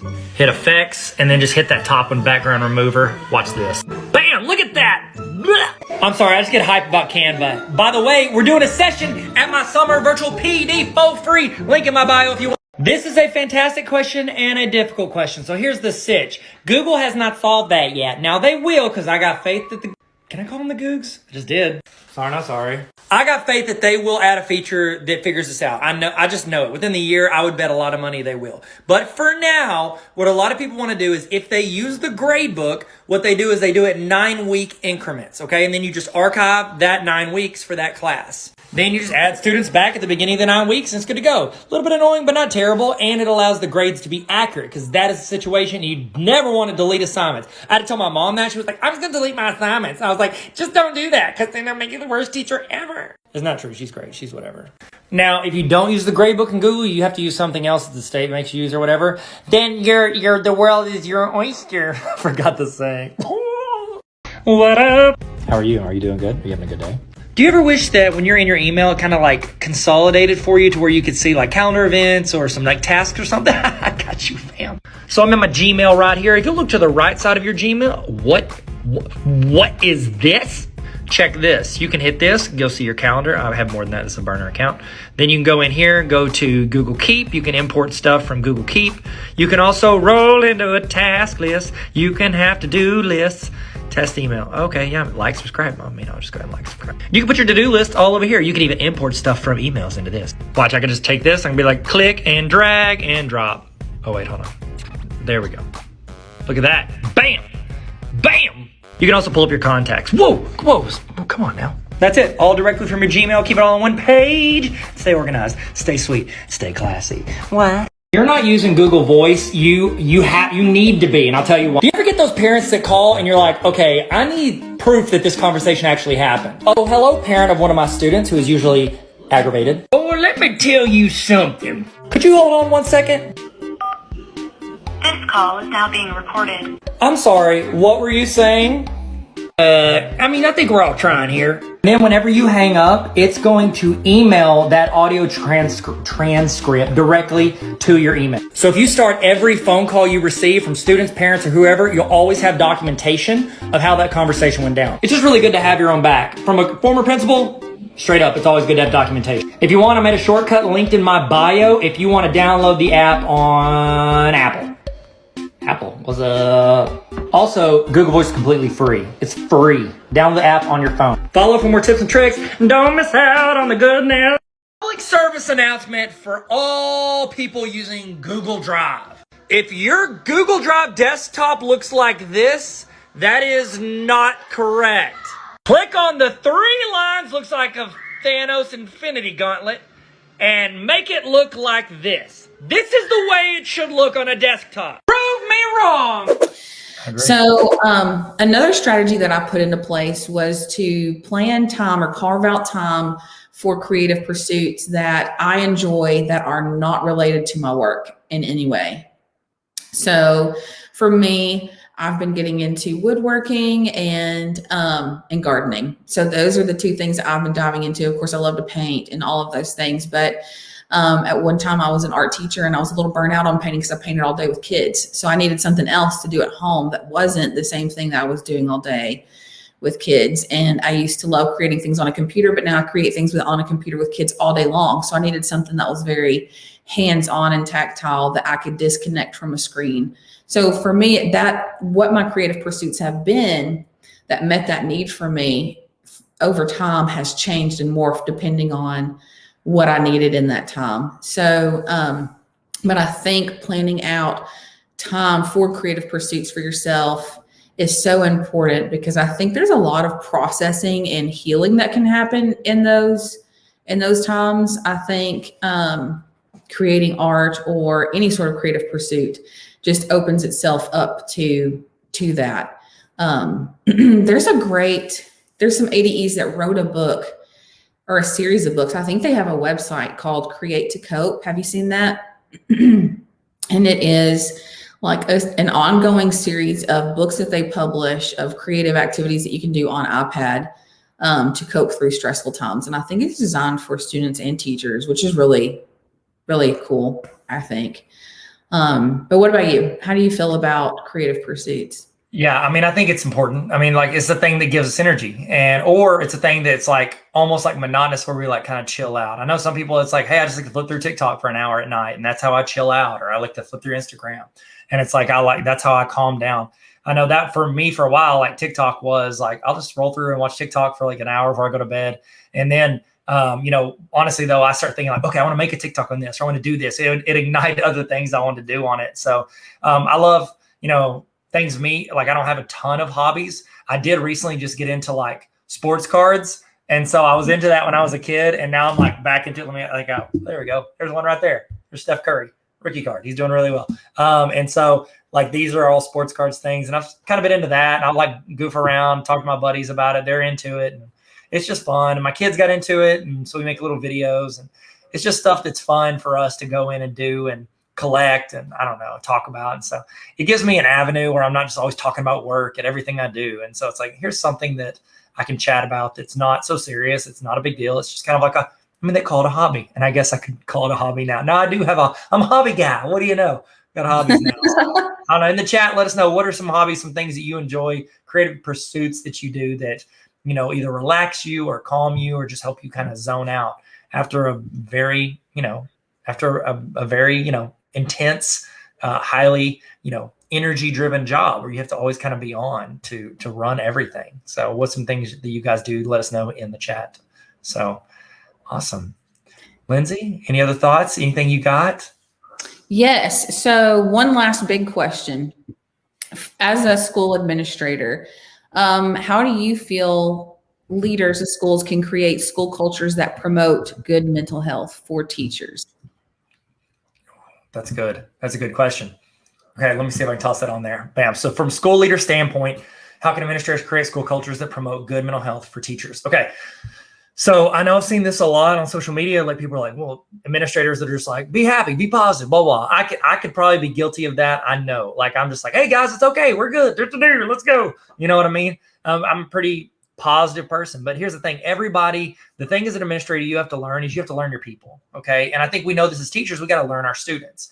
And so whether you're a teacher learning your students or you're an administrator learning your teachers, we have to learn how our teachers operate, whether it's through like Enneagrams or surveys or whatever it is that you're trying to figure out, how they're wired. That's going to help you figure out how you can help them operate at their healthiest. What can I do? How clear can I be? How can I communicate? How much time can I give? The more you understand this, the more you can be there for them. And it's like, not everybody's the same. Like what is my healthy may not be your healthy, may not be whoever's watching this, they're healthy. Like we have to all figure that out. And I think the job as a leader, whether it's the leader of a classroom or leader of a school or leader of a district, is to figure out what gives my people energy, what is a healthy place, and also be approachable. I think that is super important for administrators. A lot of administrators are not approachable. Like their teachers don't feel like they can walk up to them and say, hey, this is how I'm feeling, or I'm being vulnerable. This is where I'm at, or this is what I'm struggling with, without feeling like they're being judged or it's on their evaluation or whatever. Like, oh, they're not going to give me any work, or they ignore them for a month because they're afraid they're stressed out. Like you have to be approachable as an administrator so that you can get the truth and like the real feelings from your teachers so that you can best help them. Because we can't serve people if all we're doing is trying to interpret how we think they are. Like we have to have it to where they feel comfortable telling us where they are. And that's students and teachers. So I don't know. What are your thoughts? What are some things that you think? Absolutely. Being approachable. And I think having grace for teachers when they get overwhelmed and stressed out, and understand that isn't who they are all the time. It's temporary, and it'll get better. But yeah, I think as a leader of even a classroom, that's pretty much the extent of my leadership experience. But I try to keep a close eye on my students. And I think the key word is differentiation. Like I build those relationships with them, and how I approach one student is going to look very different from how I approach the student that sits next to them. And I think as an administrator, if you approached leadership like that, that would be transformational, just understanding that leadership needs to be differentiated too, just like your teaching is. And then I think too, maybe from what I see my school administrators doing, I think time is probably an obstacle in that, because our administrators are so busy. Their jobs are huge. So how do you manage your time to where you have time to get to know those teachers? Like our high school campus is just absolutely huge. And then they've got all these discipline problems, and they're trying to build relationships with these kids, and keep them out of trouble, make sure they graduate and get off to a good start. So how do you make time for your teachers and make sure that you're meeting? I love the Enneagram. I don't know if I'm saying that right. I did take a test. I am a 4 wing 3, so highly emotional, but also very driven. So I'm not sure if that's good or not. I think it's good. I think they're all good as long as you're healthy in it. I think they're all good, or they could all be bad depending on if you're not healthy. So I think, go ahead. Sorry. No, I wasn't going to say anything. I think you're right. I think it's got to be. What was the question again? I'm sorry. My dog was hitting the door handle and it threw me off in the middle of it. We were My dog talking is going about to use the restroom. We were talking about getting to know teachers as individuals, but also the struggle of making time and then figuring out ways to differentiate, because that's a whole job in itself, And so feasibly, how do you do that in a building full of teachers and students? You're right. It's like when you become an administrator, you have like your time is this. And so what I've always found is, one, you have to learn to automate what you can automate. And so if you're going to spend time, if I'm an administrator, what I'm going to do all summer and all year is try to figure out, okay, what can I automate? What does not need me to look at it or process it or build it or us to input it? What can be done and what steps can I skip to free up more time? Because if you're doing all that time doing all these mundane tasks, if you can free that time up, it gives you time to go and be in the classroom or talk to teachers or have meetings or spend time with them or go get them a Sonic drink and chat with them. It gives you the time to do that if you can pull that time away from the stuff that you don't have to do. And that's one way to do is automate it with technology. Or the second way is to trust people that you work with. When you have an assistant principal, trust them. Trust that they can handle this situation without you being in the room. That's why you have the assistant principal there, is so you don't have to be in there. Yes, sometimes you have to be in there for accountability, but a lot of times try to trust them to do it and take care of it. So it's not two of you doing one job. When you're like certain teachers, too often we as administrators, we want it a certain way so we can accidentally micromanage. And when you do that, you have now taken two people's time and made it worth one person's time. And you've tried to overlap your time in there. You've got to trust people. Yes, you've got to correct and guide and help your teachers where you need to, but you don't need to spend your time doubling up on what they're doing. And I think if we do that, we start trusting and start handing off those roles and responsibilities. Delegating is another term for it. Once we start letting people actually do their jobs and trust them as professionals, it's going to open us up. One, it helps that approachable because they trust us, because they can learn that we trust them, and which helps them trust us. But also it frees you up to be able to do the things you need to do and spend the time doing that are important.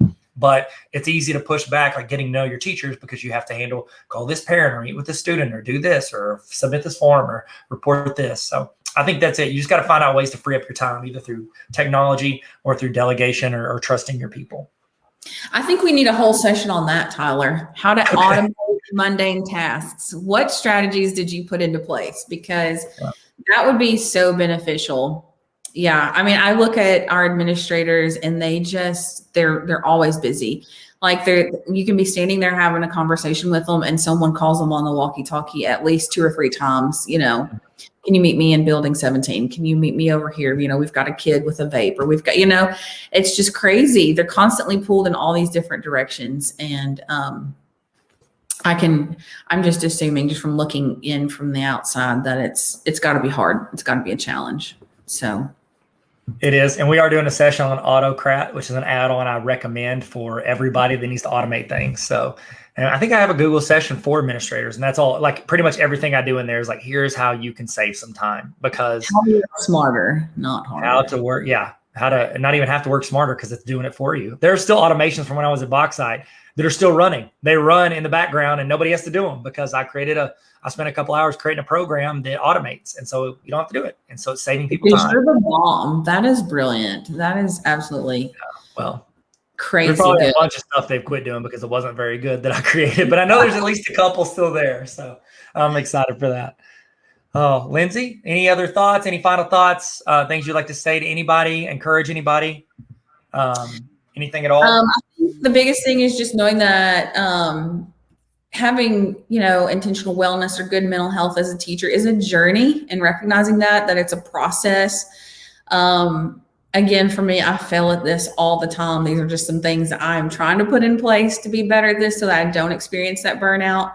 But yeah, thank you so much for letting me share part of my journey with you and everyone else. This has been so fun. It's been kind of a fun break from iPad. I feel like I talk about iPad all the time. This was different. I didn't even show an iPad today. I didn't talk about Apple at all. So get the quota. Bam. We just flash it twice. We're good. Just flash one across the screen. Yeah. We'll just show you guys how to use Notability. Thank you guys. So no, thank you so much, Lindsay. You're wonderful. You're an excellent teacher and a great person. And I just really appreciate your time and your thoughts and your experience on this. And so appreciate you guys for tuning in, and I hope you got something out of it. I hope you understood at least that other people are going through this too. You're not alone on this journey. And yes, it's a lot of hard work. It's very much worth it, but it is hard work, and I appreciate everything that you guys do and all the lives you're impacting and the way you're making the world a better place. I said it in a weird voice, but I meant every word of it. Thank you so much, Lindsay. You're fantastic. Thank you. We did it. We did it. We learned something. Did you learn something today? In the chat, I want you to put the thing that you are taking away from today. Put one thing in the chat right now that you have learned or that you have realized or that's reinforced something you think. Put that one that I like to call this the golden nugget. Put the golden nugget from today in the chat. And that way, if somebody's missed it or they checked in, go ahead and you guys can copy paste what other people put. If there's some advice, you can screenshot it. Get this. I want you to throw in the best thing you learned today. It's like a best of highlight reel for your favorite thing that happened during this training. Toss that in the chat right now so we can share and grow together. Okay, we're about to do the evaluation. Before we do, I want to remind you, if you want access to this entire training at any time throughout the year, not just these live broadcasts, you can join the Tarver Academy Honor. Why'd I do this? Hey guys, Tarver Academy Honor Roll. It's like Netflix for teachers. Netflix for teachers, because you have resources, you have templates, you have PDs, trainings. It's literally like a library of trainings, and then access to ask questions, to request resources that I build and send out to teachers all around the world. So tarveracademy.com/honor roll if you want to join the greatest community on the planet. And I'm not biased at all. I mean, all of us, you're on the honor roll. You want to be on the honor roll? Sick. Let's all be on the honor roll. And I'm a dean, so keep me on the dean's list. Hey, that works. Okay. All right. Now it's time for your evaluation. I'd love to get your thoughts on what you thought for this, but also I'm going to send you a certificate saying that you sat through this training. You put in the time. You wanted to learn. You wanted to grow. You wanted to get better. This is going to be a certificate that I'm going to email to you. What I need you to do is I need you to go to the link on the screen or hover over the QR code with your phone. Get your phone out, hover over it. It's going to ask you a few questions. If you don't get this, it means that you put your email address in wrong. Make sure, please do not rush this. Type your email address in correctly. Please, I'm begging you, because if not, you're gonna email me, I never got my certificate. It's because your email address is wrong. Type in your email address correctly, fill it out, fill out your name, make sure you capitalize, make it look good, because it's gonna fill into the certificate from this. So I need you to put this in correctly, please. Okay, go there, we're gonna walk you through it. Go into this, click on the link, or you can't click on the link because it's on a video. Type in the link on your computer or type it in on your phone or whatever device you have. Scan the QR code, fill it out. I'm gonna send you a certificate with a timestamp on it saying what time you ended. You have proof from earlier if you sent in to the other link of what time you started. And then you also got your notes and all the stuff you've learned, your screenshots, all of that to show your administrator or whoever, your spouse, you show your friends, show people on the streets, all the learning that you did. You can frame that certificate. I think we're all getting framed. You get it framed, I'm getting framed. I'm gonna put it up on my shelf. I got too much stuff on my shelf already. So look at this, Lonzo Ball rookie card. If you got any, by the way, you got any basketball cards you wanna sell, hit me up. I've been slightly obsessed with basketball cards, and I apologize for bringing it up. Look at this. I've got, this is all Lonzo Ball. Lonzo Ball, I mean, He's the GOAT. Everybody says it. Who's in the chat? Who is your favorite basketball player of all time? I'd love to know. If it's Lonzo Ball, it's quite the coincidence because I had it sitting on my desk. If not, it's probably this guy. Probably this guy right here. See that guy?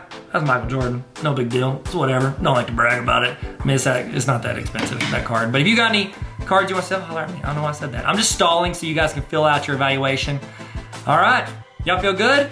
I'm going to leave this on the screen for you for a little while in case you had to step out for a second. I'm going to leave this up. Thank you again so much for your attention and your time and everything that you put into learning and growing with us today. I'm Tyler. This is Tarver Academy. Let's learn and have fun. See you guys later.